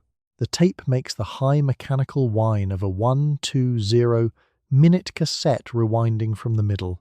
The Jane Fonda workout box sits on the carpet next to you, the cover photo showing Jane in a striped leotard and matching leg warmers, her left arm extended. You read the back of the box while you wait. The original Jane Fonda's workout video came out in 1982. By 1985, it had sold over 1 million copies, which made it the best-selling home video of all time, beating everything else on the market, including movies, including Star Wars. The VHS workout tape did not exist as a category before Jane Fonda made it one. She essentially invented the living room as a fitness venue, which is either inspiring or a little alarming depending on how your knees are doing. The tape itself is 80 minutes of aerobics, leg lifts and stretching, led by Jane Fonda in the kind of cheerful, authoritative voice that makes you feel guilty for pausing to drink water. The background exercisers behind her have the synchronized blankness of people who have done this tape so many times they've moved beyond counting. One of them, a woman with feathered hair and excellent posture, appears to be operating at a level of human fitness that has not yet been peer-reviewed. She looks calm, dry, and faintly amused. She doesn't look tired. She doesn't look like anything except the idea of a person. By the early 1990s, there are 17 Jane Fonda workout tapes. 17. They cover aerobics, yoga, pregnancy, the lower body, the upper body, something called the challenge, and something called complete workout, which implies the others were partial. You own 4 of them. 3 of them are still in the plastic. The math starts to feel a little unsteady around minute 40. The tape runs 80 minutes. You do roughly 40 of it before your heart rate convinces you that something has gone wrong. You pause it. You drink water from a glass you set on the carpet next to the VHS box. The glass leaves a ring. The carpet is going to remember this. You press play again, and Jane Fonda is waiting exactly where you left her, mid-lunge, unperturbed, like someone who has never once considered quitting. A woman named Denise keeps her Jane Fonda tape inside the sleeve of a different tape, a nature documentary about migratory birds, because her husband makes a comment every time he sees the Fonda box, and she has decided that migratory birds are a less fraught conversation. The nature documentary goes unwatched. The workout tape does not.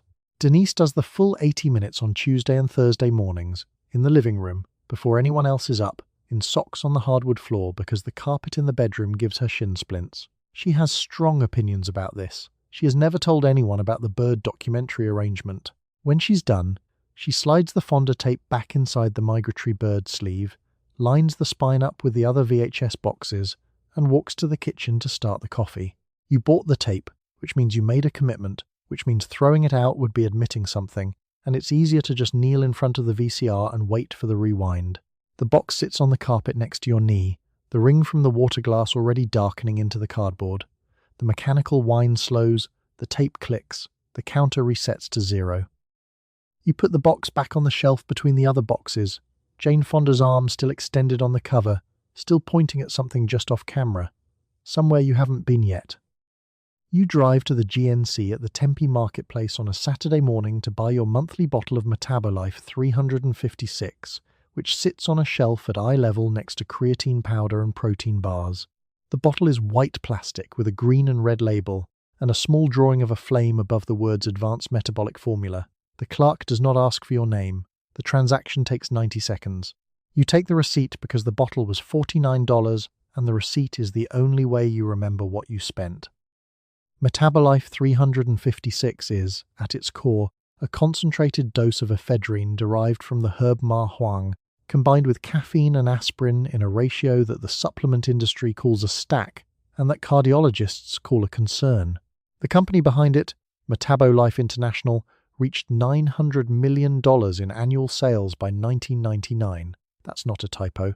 $900 million in supplements, sold at GNC and vitamin shops and through a multi-level marketing structure that meant your neighbour's cousin could also sell them to you out of her car, which some people preferred because it was faster.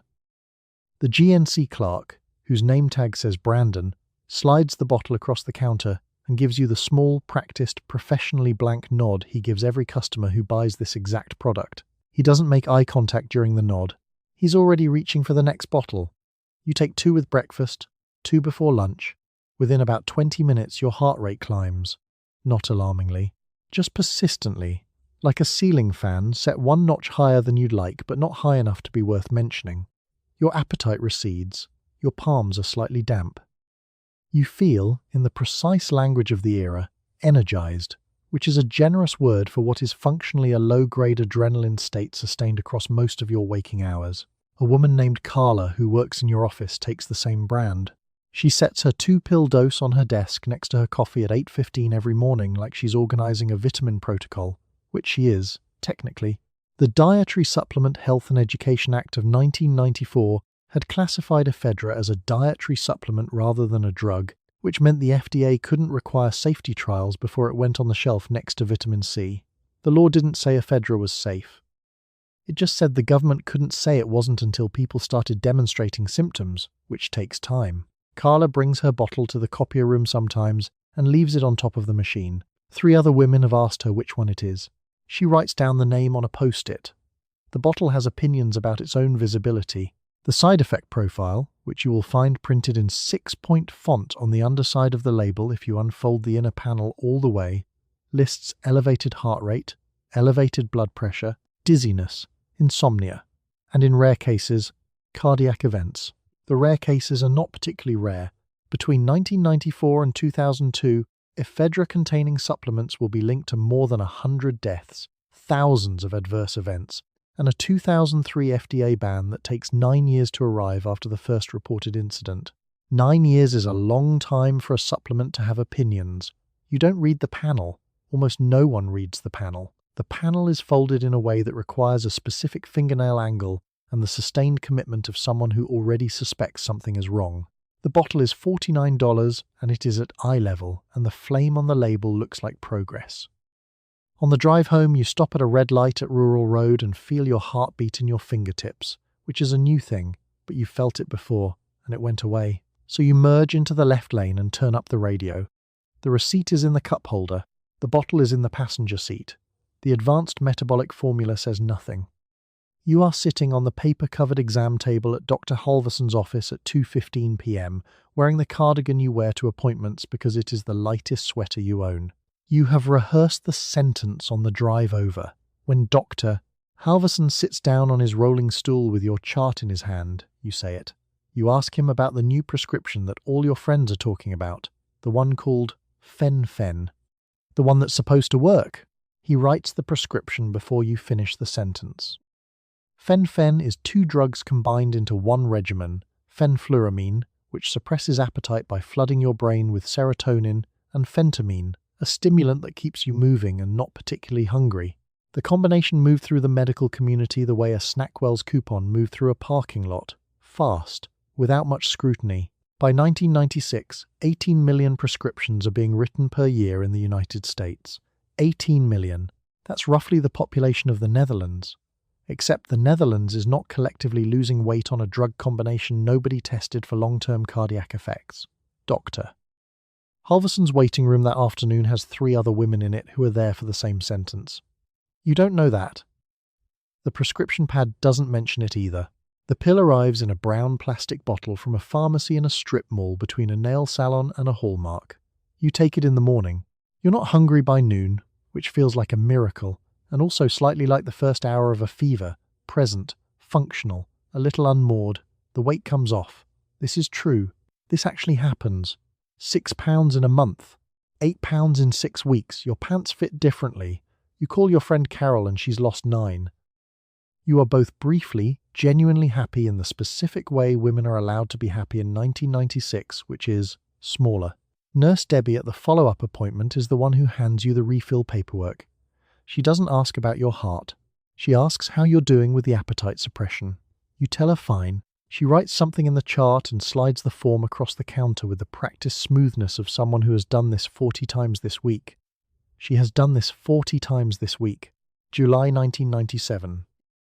You're at the kitchen counter stirring something in a saucepan, the spatula moving in slow figure eights, when the news anchor's face appears on the small TV across the room. The brown bottle is on the windowsill behind your coffee mug, label turned slightly toward the sink. You set the spatula down on a folded paper towel. The Mayo Clinic publishes a report.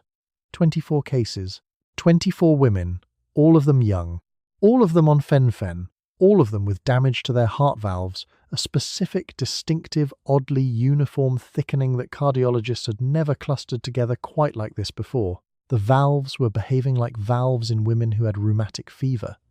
These women did not have rheumatic fever. They had a prescription from a man on a rolling stool who wrote it before they finished asking. Wyeth pulls fenfluramine from the market 2 months later. The valves thickened. The valves leaked. Some women needed surgery. Some are told to tell every dentist and cardiologist they ever see for the rest of their lives. Wyeth ultimately pays over $21 billion in settlements. That is not large enough to give anyone back a valve that works correctly. The form Dr. Halverson had you sign at that first appointment, the one you didn't read because he was already writing the prescription. That form existed. It mentioned risks. The risks were listed in the order of things that feel unlikely on a Tuesday afternoon in a beige office, which is to say, at the bottom, in small print, below the part about dry mouth. You are heating up a lean cuisine on a Tuesday evening in July 1997 with NBC Nightly News on in the living room, when Tom Brokaw begins a segment with the words, "A new report from the Mayo Clinic." You stop with the spatula in your hand. The story is about 24 women who have developed heart valve disease while taking Fen-Phen. The screen cuts to an MRI image. The screen cuts to Wyeth's logo. You walk over to the medicine cabinet without putting the spatula down. The bottle is half full. The 24 women in the Mayo report are young. That's the part that doesn't let go. Not elderly women with decades of complicating history. Young women, some in their 30s, with the kind of valve abnormalities cardiologists associate with rheumatic fever or decades of hard drug use. The valves have thickened. They don't close cleanly. The report describes the damage in language that is technically precise and completely terrible, which is a combination that has a way of arriving very quietly and then staying. Fenfluramine raises serotonin levels. Elevated serotonin, it turns out, is not entirely benign when it comes to cardiac tissue, specifically the tissue that forms the mitral and aortic valves. The valves develop a kind of fibrous plaque. The plaque doesn't resolve when you stop taking the drug. Dr. Heidi Connolly, who led the Mayo team, presents the findings at a cardiology conference in July. She does it in a flat, careful, almost apologetic voice, the way you read a number off a page when you don't want anyone to ask you to repeat it. The FDA issues a warning the same week. Wyeth issues a statement describing the findings as preliminary. The statement has a very confident relationship with the word preliminary. You call your doctor's office the next morning, the line is busy. You try again at lunch, still busy. A receptionist named Carol finally picks up on the third attempt and tells you the doctor is aware of the report and will be in touch with patients as information becomes available. Carol sounds like she has said this sentence 40 times already today. She probably has. You are one of an estimated 8 million Americans currently taking fen-phen. Carol is having a week. Wyeth withdraws fenfluramine, sold as Pondamin, and dexfenfluramine, sold as Redux, in September 1997. The FDA requests the withdrawal rather than mandating it, a distinction that Wyeth's legal team will find useful for approximately the next 15 years. The phentermine half of the combination stays on the market. Phentermine was never implicated in the valve damage. Phentermine is still available today, which is one of those facts that sits quietly in a corner and doesn't make eye contact. The litigation begins almost immediately. By the early 2000s, Wyeth has set up a trust to manage claims. The eventual total exceeds $21 billion, making fen-phen one of the most expensive pharmaceutical settlements in American history. For comparison, that's roughly the GDP of Iceland, paid out to cover cardiac damage in women who were told they were receiving a medically supervised weight loss treatment. The settlement paperwork is hundreds of pages. The valve damage for many women is permanent. Back in 1997, you stand in the kitchen with the spatula still in your hand and the lean cuisine going cold in the microwave. The medicine cabinet is still open. The news segment has moved on to something about the Dow Jones. You look at the bottle for a moment longer. You'd been taking it for about 4 months. The bottle is heavier than you remember. The seal around the cap is still intact from the last refill, the little ridged ring unbroken. Behind you, the lean cuisine is still rotating in the microwave, the plastic film starting to dome, and the fridge cycles on with that small mechanical sigh it makes in the evening. You pull out the kitchen chair and sit down. You set the bottle on the table in front of you, label facing up, and you look at it for a long moment without picking it up again. Your doctor had called it a tool. A tool, the way a hammer is a tool, which is a useful framing right up until the hammer develops opinions about your mitral valve. The echocardiogram waiting list at your cardiologist's office runs 6 weeks by August. 6 weeks is a long time to sleep next to a fact you can't confirm yet. The leaflet that came with your prescription listed possible side effects. Dry mouth was number 1. Insomnia was number 3. Cardiac valvulopathy was not on the list. The list had been accurate about the dry mouth at least. You arrive at the Optifast information session at the Scottsdale Healthcare Hospital meeting room at 7 p.m. on a Wednesday, after seeing the program advertised in a local penny saver. There are 38 women in the room and 3 men. The presentation is given by a registered nurse named Linda, who clicks through a PowerPoint that includes the before and after of a woman from Phoenix who lost 97 pounds in 18 weeks on the program. The program requires you to consume only the Optifast shakes for 12 weeks. You take the brochure home in your purse. The meeting room smells like industrial carpet cleaner and the ghosts of previous meetings. Something vaguely civic, vaguely hopeful. Like a blood drive that didn't quite fill its quota. The chairs are upholstered in mauve. There's a folding table near the door with a pitcher of water and a stack of pamphlets. The pamphlets have a woman on the cover who is walking on a beach, her posture radiating the specific energy of someone who has recently been told she looks great and cannot stop thinking about it. Optifast isn't a diet. It's a hospital-supervised, very low-calorie program, 800 calories a day, delivered entirely in liquid form, under medical oversight. Linda explains this clearly. She uses the phrase medically managed 4 times in 22 minutes, which you count, because the fluorescent light above your row is humming and counting is something to do. The program costs between $3,000 and $5,000 out of pocket. Insurance doesn't cover it. Linda doesn't mention that part until someone asks. The shakes come in chocolate, vanilla, and chicken broth, which is not technically a shake, but is listed alongside them on the same product line as if the three are equivalent options for the same occasion. Linda clicks to the slide showing the three flavors and taps the screen with the back of her pen. Flat, brisk, professionally cheerful, the way a flight attendant points out the exits. The chocolate and vanilla taste like something that wanted to be a milkshake and gave up halfway through the attempt. There's a chalky coating that settles on your teeth and the back of your throat, and it doesn't fully leave until sometime the next morning. The chicken broth is what it sounds like. You do not order the chicken broth. Oprah Winfrey did this program. Not this specific meeting room, not this specific Linda, but Optifast. And in November 1988, she wheeled a red wagon onto her television stage, the kind you'd pull a child in, loaded with 67 pounds of yellow fat to represent her weight loss. The studio audience cheered. The clip replays in local news segments and morning shows for years afterward, which means that by 1993, 1994, 1995, you have seen that wagon more times than you have seen certain relatives. The fat is not a metaphor. It is yellow. It is in a wagon. What happens after the wagon is less televised.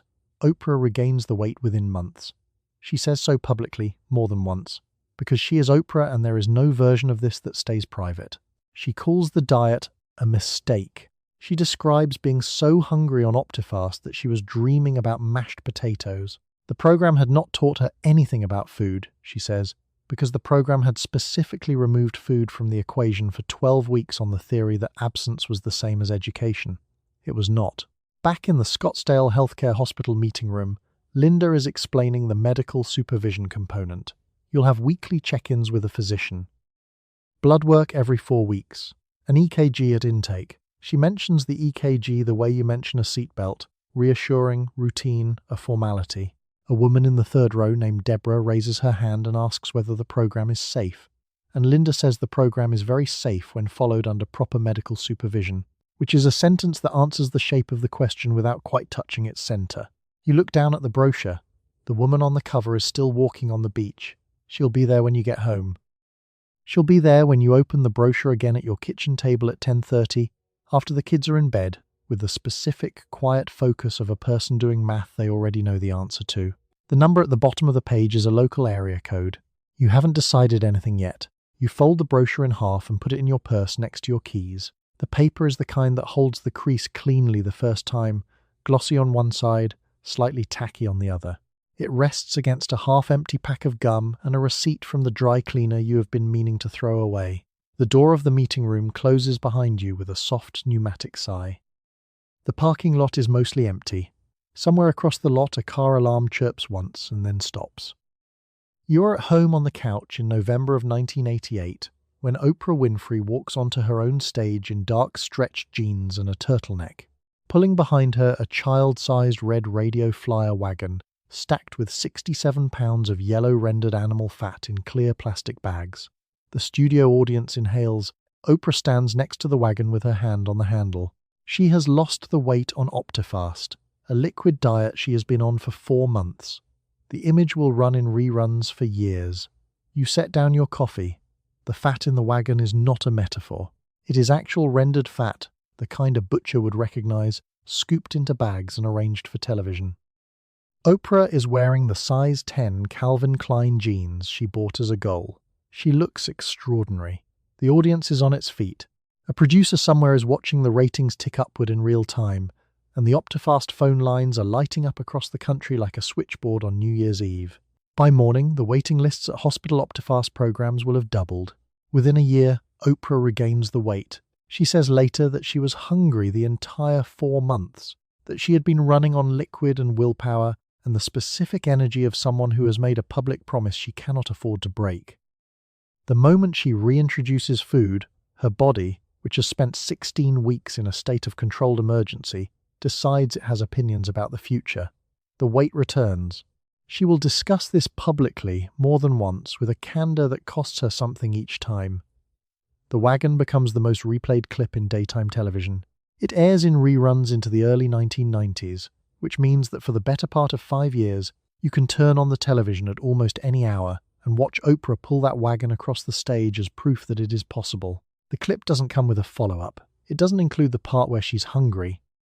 It's just the wagon, the jeans, the audience standing, the handle in her hand, an advertisement pretending to be a moment.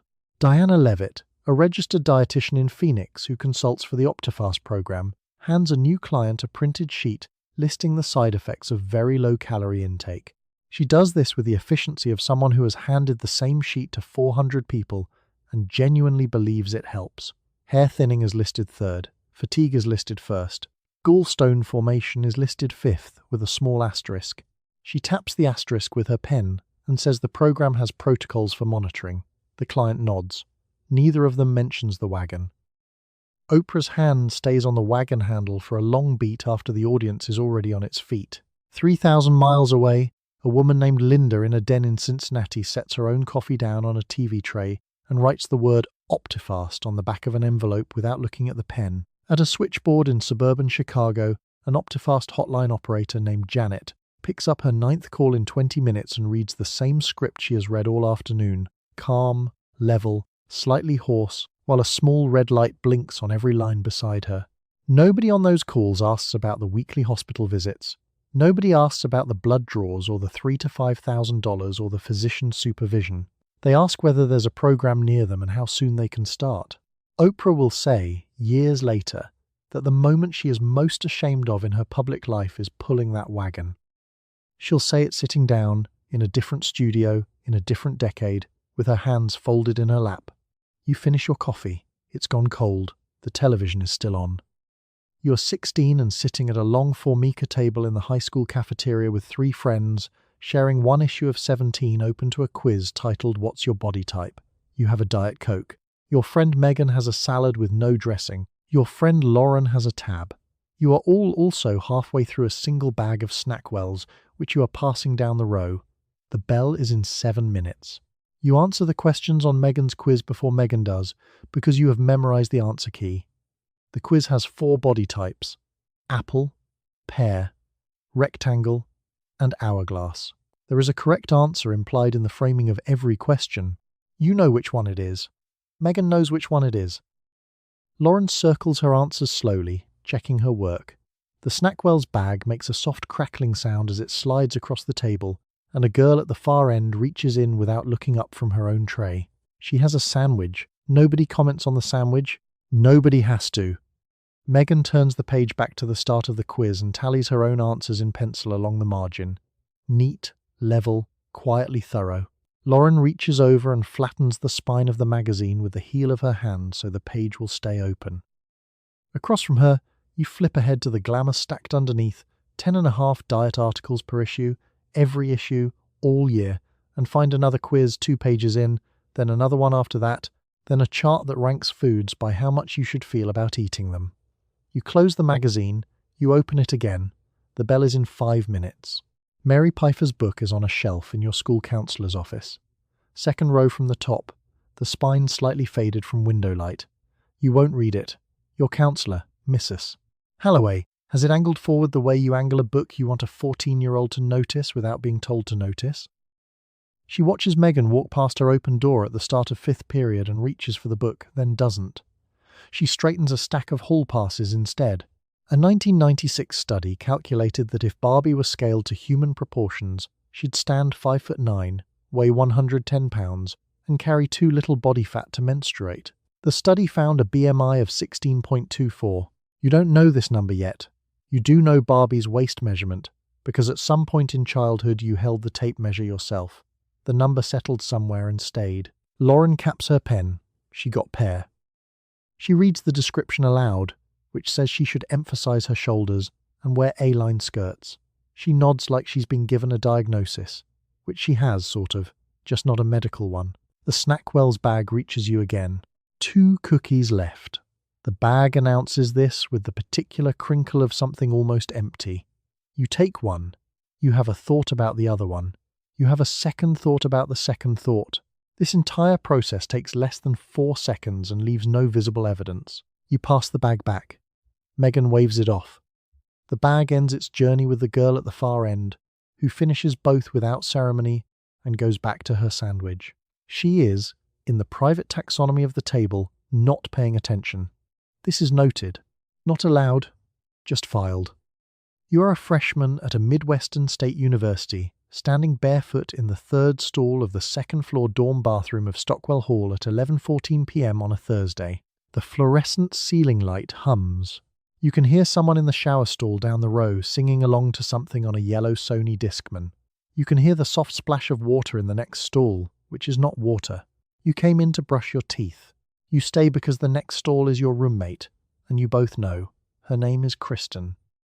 You know this about Kristen. She eats half a grapefruit and coffee for breakfast, a plain baked potato for lunch, and something small and precise at dinner that she tracks on the back of a note card in her desk drawer. You have never looked at the note card. The note card has a very particular energy, and you do not want to be in a relationship with it. You know Kristen runs 4 miles every morning before your first class, then 4 more miles at night, regardless of the weather, regardless of whether she slept. You know she has not had a full period in 3 months, because she told you this in the matter-of-fact voice of someone reporting a minor scheduling inconvenience. A girl 2 stalls down clears her throat in a way that isn't clearing her throat. The body mist can in the trash by the door is a tropical scent called sun-ripened raspberry, cheerful, drugstore, and ambitiously deployed. It appears in the trash on Sunday nights, when the dining hall has served pasta.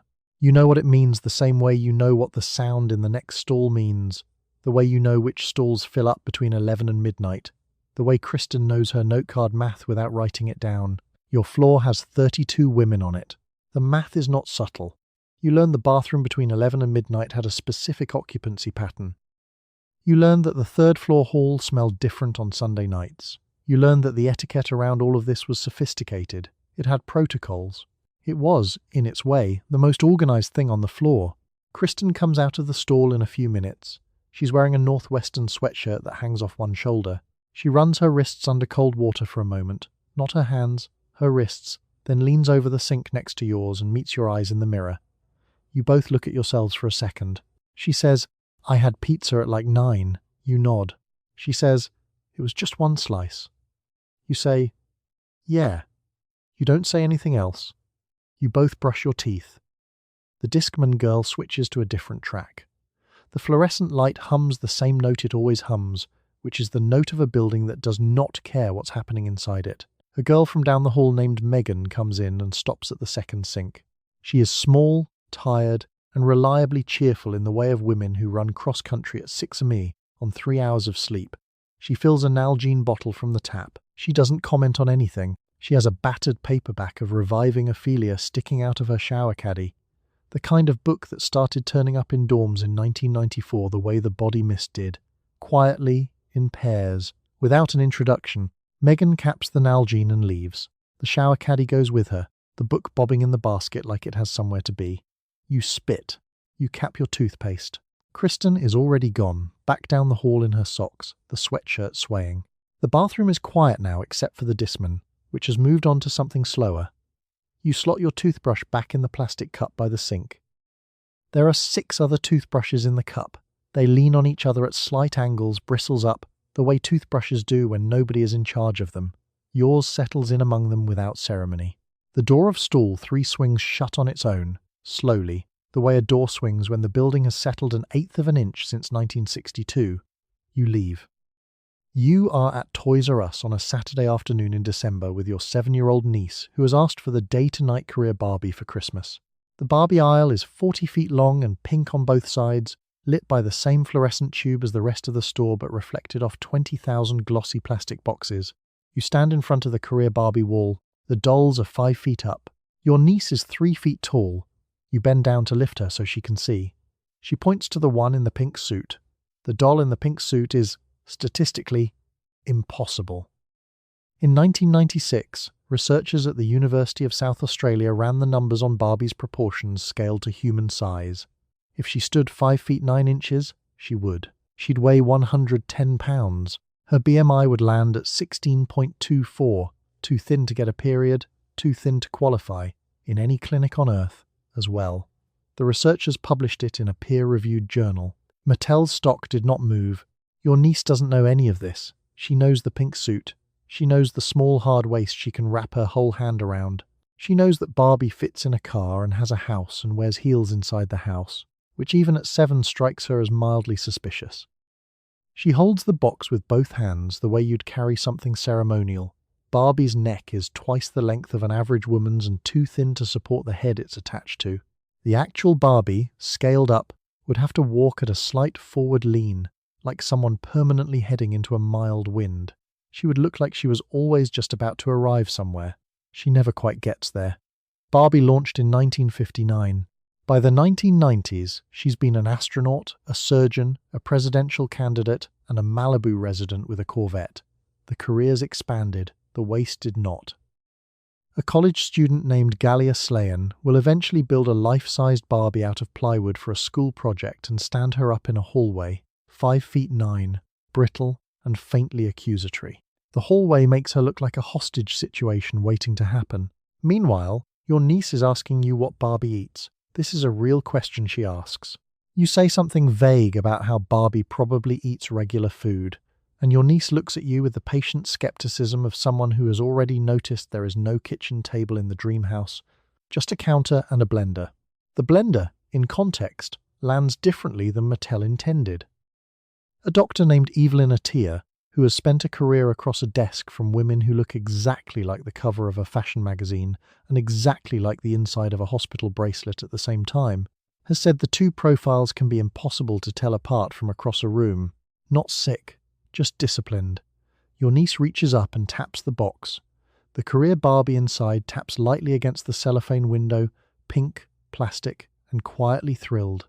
Patricia, who works in the toy section, and has been straightening the same row of Malibu Barbies for the last 10 minutes, walks past with a price gun she's not using. She glances at your niece, then at the box, then continues down the aisle without slowing. The price gun swings at her side. It knows the prices, it just hasn't fired. Your niece wants to know if there's a Barbie with brown hair. There is. She's in the next section, 2 rows down. She has the same neck, the same waist, the same slight forward lean that suggests perpetual arrival.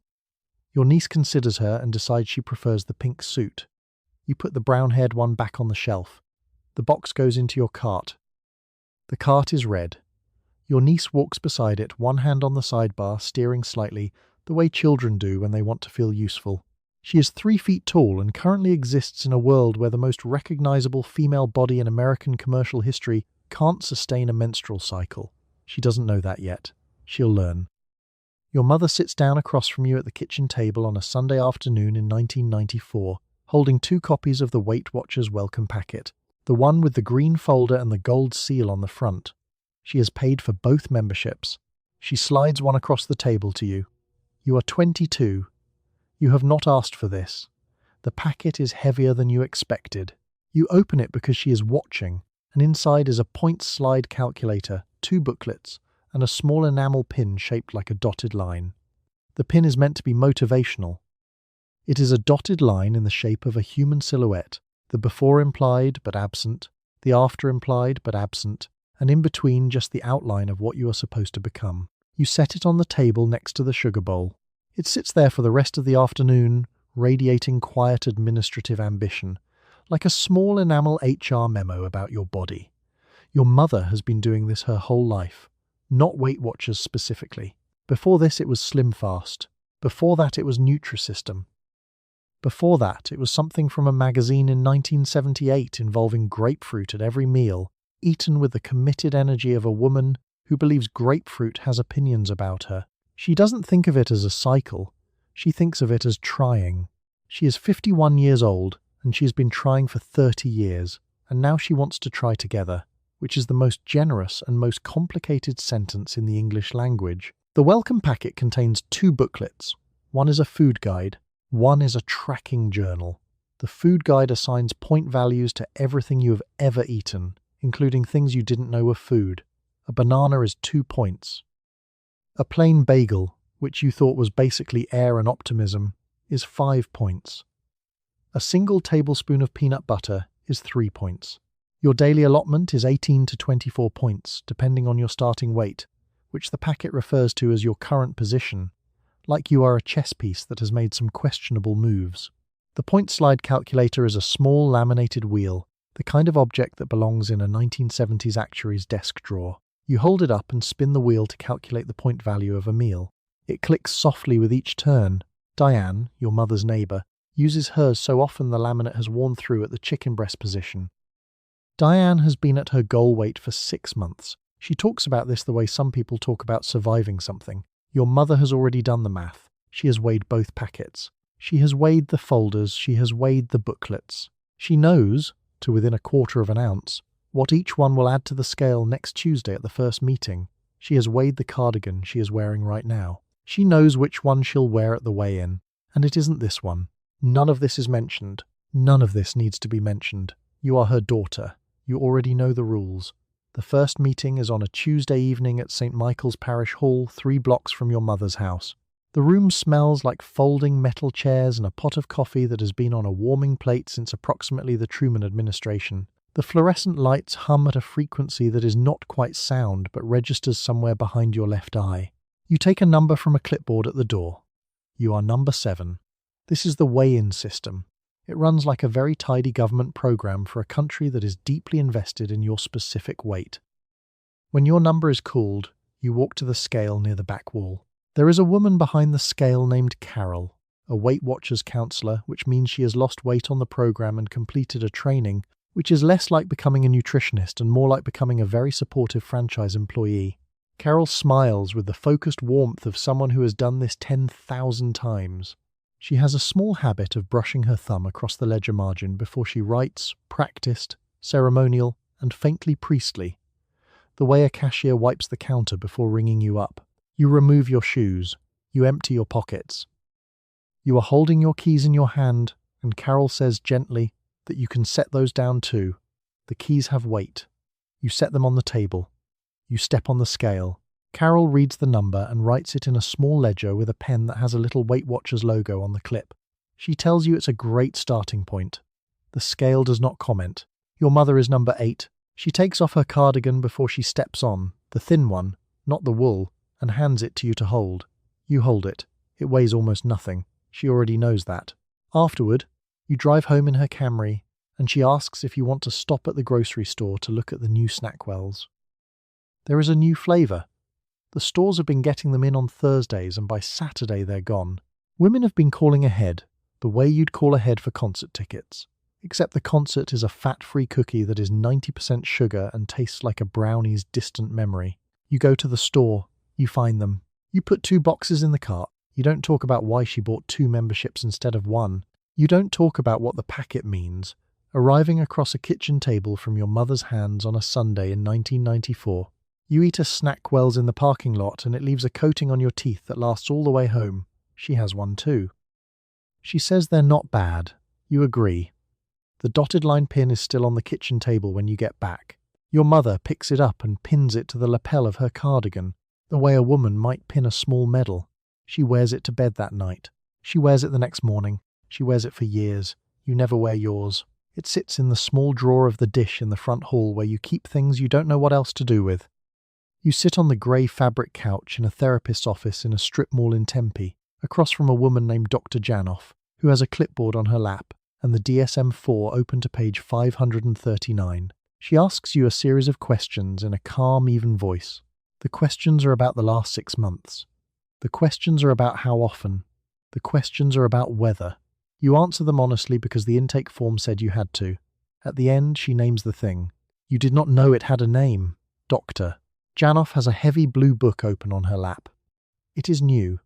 The spine still creaks a little when she turns a page, and it weighs more than the clipboard. She refers to a particular page when she names the thing, then closes the book and sets it down. She does not treat you like a category.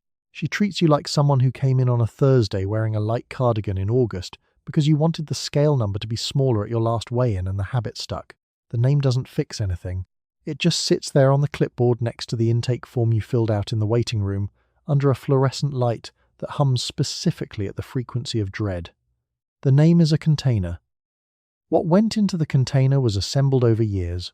The points calculator, the SnackWells in the passenger seat, your mother's voice on the phone, asking if you'd been good this week, the Glamour magazine in the dentist's office with 10.5 diet articles that you read twice before your appointment. None of those things were named. They just accumulated. You eat one cookie, the day is ruined. You eat the rest of the box because the day is already ruined and might as well be. The cycle runs like software. It doesn't care that you understand it. Understanding it and stopping it are two separate buildings with no hallway between them. Doctor. Janoff slides a pamphlet across the coffee table. It has a sunrise on the cover.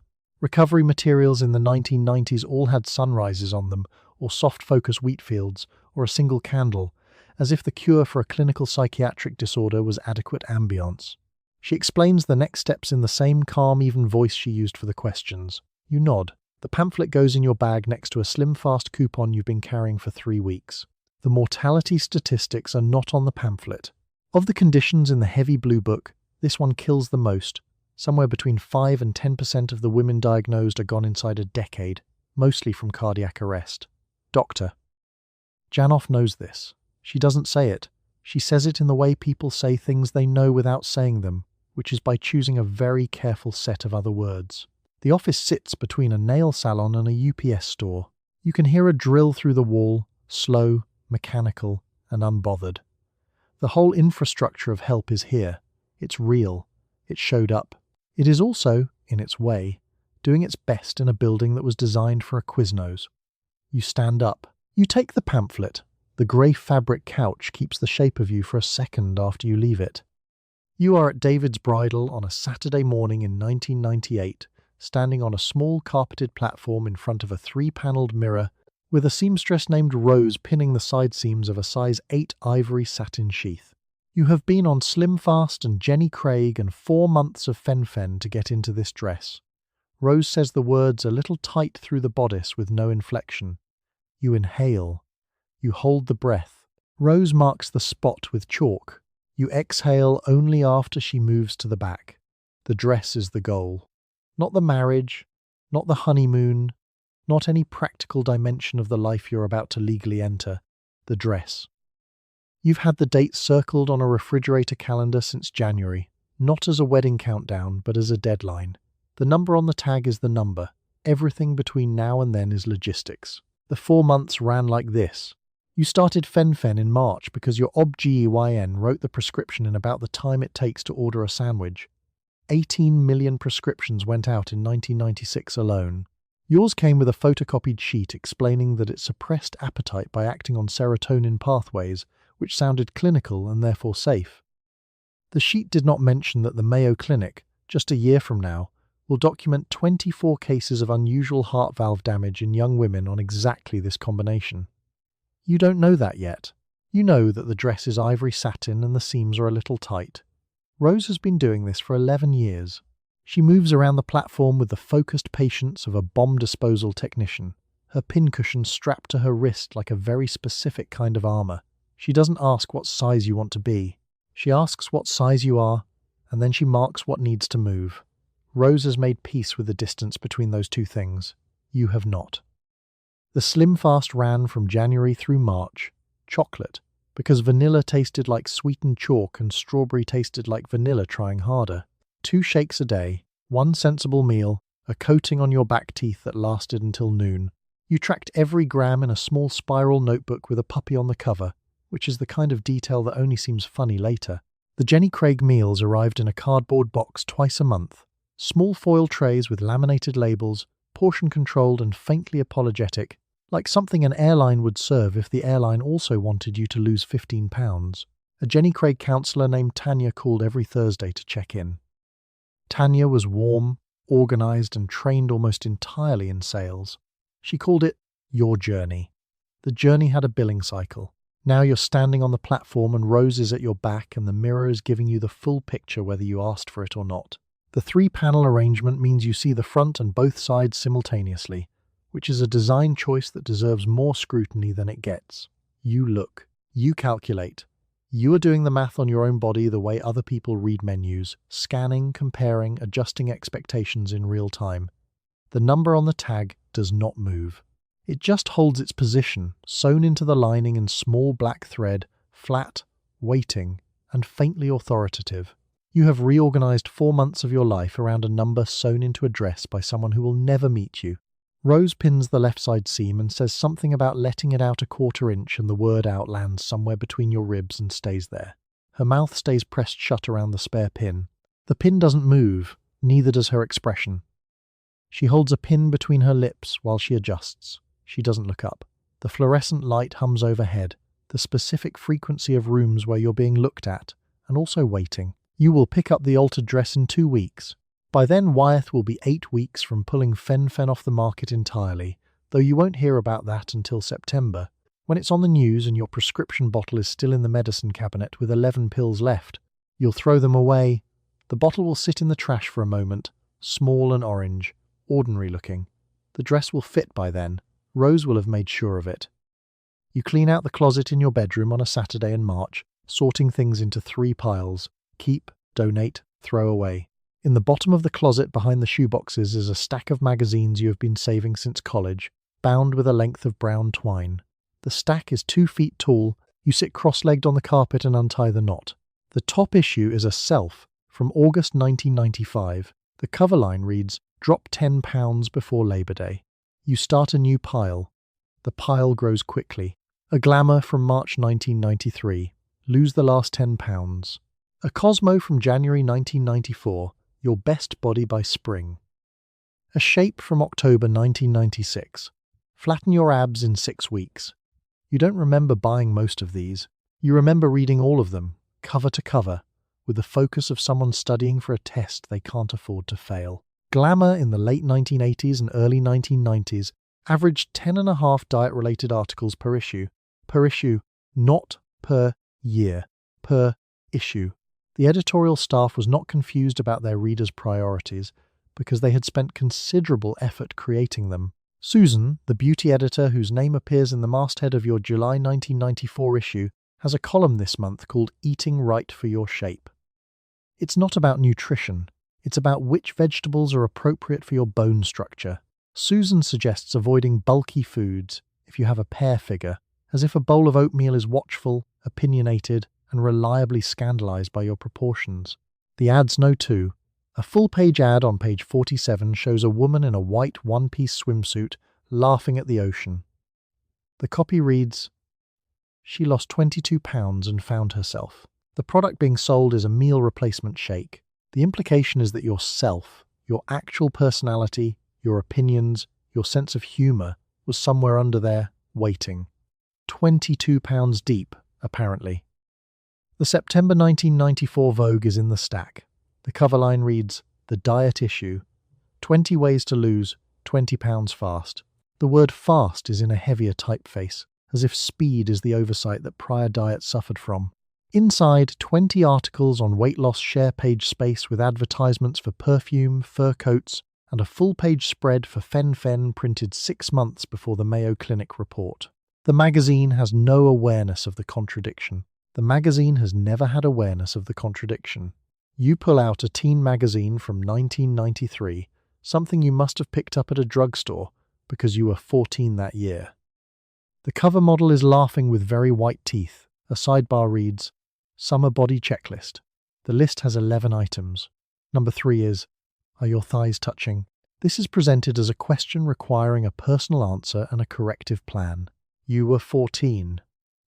The magazine was not concerned about that. Mary Pfeiffer, a clinical psychologist from Nebraska, published a book in 1994 called Reviving Ophelia. It sat on the New York Times bestseller list for 154 weeks, which means it was still there when you graduated high school. Pfeiffer documented patients restricting food at ages 9 and 10. 9. The magazine in your hands thinks 14 is old enough to know better. The stack has one more item at the bottom, a Barbie catalogue from 1991, kept for reasons you no longer remember. A 1996 University of South Australia study calculated that if Barbie were scaled to adult human proportions, she would stand 5 feet 9, weigh 110 pounds, and carry a BMI of 16.24, below the threshold required for a woman to menstruate. Mattel did not redesign her until 2016. The catalogue in your hands is from 1991. She has been in the same body for 25 years at this point, and she has never once addressed it. You sit for a while on the carpet with the pile beside you. The carpet is beige and slightly flattened where the stack has been sitting since 1999. The twine has left a paler line across the top issue, like a watermark. You tie the twine back on anyway. You put the stack in the donate box. You close the lid. The closet floor where the stack used to live has a faint rectangle of dust and one stray self-subscription card curled at the corners. You lie on a padded table at the imaging center on a Tuesday morning at 9:40 a.m., wearing the hospital gown that ties in the back, while a DEXA scanner passes over your lumbar spine and left hip in a slow horizontal sweep. The technician is named Bridget. The scan takes 8 minutes. Bridget tells you the doctor will call you with the results. The doctor does not call. The doctor sends a letter. The letter contains a number called a T-score. The number is -2.3. The letter explains what that means. -2.3 means osteopenia, not quite osteoporosis.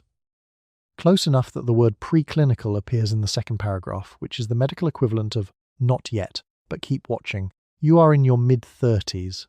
The letter is addressed to someone who is supposed to have denser bones than this. The letter does not ask how you ate at 15. It doesn't need to. A skeleton in your mid-30s is mostly already what it's going to be. The years between 11 and 17 are when about half of your lifetime bone density gets put down in a window that will not reopen. Calcium needs fat to be absorbed. Estrogen needs body fat to be produced. Estrogen keeps bones dense. The chain has 4 links. Somewhere around 8th grade, in a house with a cabinet full of fat-free products and a mother who weighed her food, 2 of those links came loose and nobody noticed. Your period went somewhere around 14. Your body had correctly identified that conditions were not safe for making more bodies, which is a polite way of saying it had been reading the situation accurately the whole time, and you were the last to know. You didn't have a word for it. You knew you'd skipped a month. You might have felt relieved. The magazines on the bathroom counter were quietly, cheerfully, relentlessly in agreement that less body was better. The body took notes. Bridget hands you a printout on your way out. The printout has a small diagram of a spine. Most of the vertebrae are shaded a uniform pale colour. 2 of the lower ones are not. Bridget says, "Have a great day," with the practiced warmth of someone who has handed out a lot of printouts, and learn not to editorialise. The research on this is not ambiguous. Studies from the mid-1990s onward documented bone density deficits in women who had restricted eating in adolescence. Even women who had never met formal diagnostic criteria, who had never been hospitalised, who had simply dieted the way the era taught them to. The kind of dieting that appeared in 17 issues of 17 magazine. The kind that came with a points value and a meeting in a church basement. Chronic low-level restriction during peak bone-building years produces a deficit that calcium supplements in your 30s address the way a coat of paint addresses a structural crack. The paint looks fine. The crack is still there. The scan costs $240. Most insurance plans in 1996 don't cover it for women under 65 because osteoporosis is a condition that happens to older women. The question of how older women arrived at their bone density was a question the coverage decision did not ask. It had not thought to. You fold the letter into thirds and put it in your bag next to your keys. The imaging centre smells like climate-controlled air and copier toner and something faintly medicinal that doesn't have a name. There's a bowl of hard candies at the reception desk, the kind wrapped in clear cellophane, and you count them on your way out without intending to. Old habit. You count everything. You've been counting things since the dealer meal cards, since the fat grams, since the serving sizes printed in a font so small it required optimism to read. The counting didn't stay inside mealtimes. It moved into other rooms. It moved into other years. Bridget has already called the next patient's name. The padded table has fresh paper pulled over it. The scanner is at rest, waiting, knowing nothing about the decade that sent you here. You are 43 years old in a yoga class in 2015 when the instructor, a woman in her late 20s named Hallie, says the words diet culture out loud in a sentence, as if everyone already knows what it is. You are in downward dog. You hold the pose. You have never heard the phrase before. You have lived inside the thing for 30 years without knowing it had a name. You walk to your car after class and sit in the driver's seat with the keys in your hand. You hold the steering wheel at the bottom with one hand, the keys still in your fingers, and the parking lot at the yoga studio is half full, and the light coming through the windshield is the flat winter light of 2 p.m.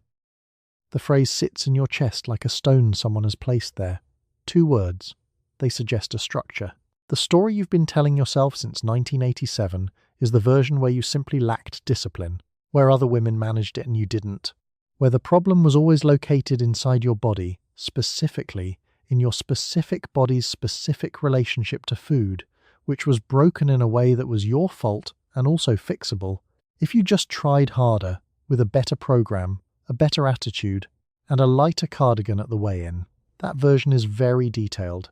You've been refining it for decades. The 2 words don't say that. The 2 words say the system was designed to keep you buying, tracking, failing slightly, and buying again. Designed to generate $40 billion a year by 1999, which it did. You were not failing the program. The program required your failure.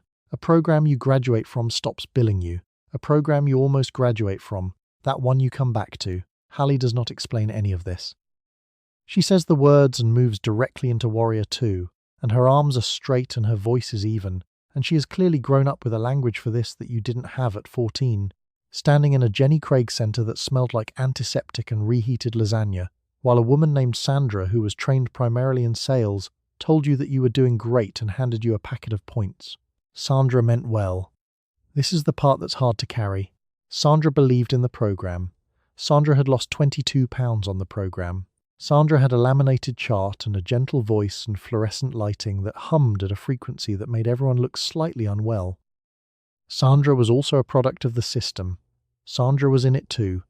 You sit in your car and you think about the wagon, the red one. 67 pounds of yellow fat pulled across a stage in 1988, while the audience applauded because a woman had made herself smaller, and that was the applause. You were 13 in 1988. You watched that episode. You understood, in the specific way 13-year-olds understand things that no one explains to them, that the goal was the wagon going in the other direction, that the goal was always reduction. You did not have a word for who told you that. The television told you, the magazines told you, 10.5 diet articles per issue of Glamour on average told you, and you read Glamour in the school library because someone had left it on a table. There were people on the other side of those articles, Sandra at the points counter, Susan at the Glamour masthead, Tanya on the Thursday phone call. 5,000 new fat-free products on the shelves in 1993 alone, green-labelled, cheerful, and quietly load-bearing, each one requiring a shelf and a buyer, and a belief that fat was the enemy. Remove the belief, the whole shelf comes down. You put the key in the ignition. You don't turn it. The keys are in the ignition, and you're just sitting there. You are 43 years old and you have a number you still track without meaning to, a reflex that lives somewhere between your eyes and the nutrition label, fast as a blink. You didn't choose the reflex. It was installed. Hallie has probably never called ahead to reserve a box of SnackWells. Hallie has probably never sat in a church basement with her shoes off, waiting for a scale, drinking styrofoam coffee from a pot that had been burning since 7. You turn the key. The Camry starts. The yoga mat is on the passenger seat in its rolled-up canvas bag, the strap dangling toward the floor mat. You back out of the space. You drive home the long way. The mat unrolls a little on the seat next to you, like it's trying to stretch out. And so here we are, at the end of a very long decade. You made it through, which counts for something considering the odds. You called stores at dawn about cookies. You stood on a scale in a church basement in your socks while strangers waited politely behind you. You drank something chalky and sweet that coated your teeth for the rest of the morning and told yourself this was the one that would work. You watched a woman wheel a child's red wagon of yellow rendered fat across a stage and felt, for a moment, that something important had just been confirmed about you personally. You bought a Nordic track. You used it for 11 days. You hung a shirt on it for 9 years. You sat across a Formica desk from a counsellor named Sherry who genuinely wanted you to succeed, and she handed you a folder, and the folder ate a great deal of money in fairly small denominations. You dialed 1800 FATLOSS at 1:42 inches the morning from a cordless phone that weighed almost nothing. You assembled a deal-a-meal wallet on your kitchen table. You filed a Cosmo quiz under things you should not have taken so personally, and did not stop taking them personally for a number of additional years. You did this in good faith. That part matters. You did it surrounded by other women doing it in good faith. Nobody was the villain. Most of you were just somebody's daughter, somebody's co-worker, somebody's neighbor with the lights on after midnight and the cordless phone in your hand. The infomercials have stopped airing. The Fen bottle is no longer in any medicine cabinet. The SnackWells still exist, technically, but they have been quietly demoted from cultural artifact to ordinary supermarket cookie. Susan Powter is no longer screaming on basic cable. Susan Powter went on with her life, which is the most any of you could have done. Let your shoulders drop, let the point slide calculator stay in the drawer. Let the scale in the bathroom be a small dumb object for tonight, the way it actually always was, regardless of the meaning you had to assign to it for 30 years. Thank you for spending this hour with me, and with these women, and with the small administrative pin shaped like a dotted line. You are softer than they told you to be. That was always the better way to be a person. Sleep well. The scale is in the other room. It can wait until morning. It can actually wait considerably longer than that. Good night.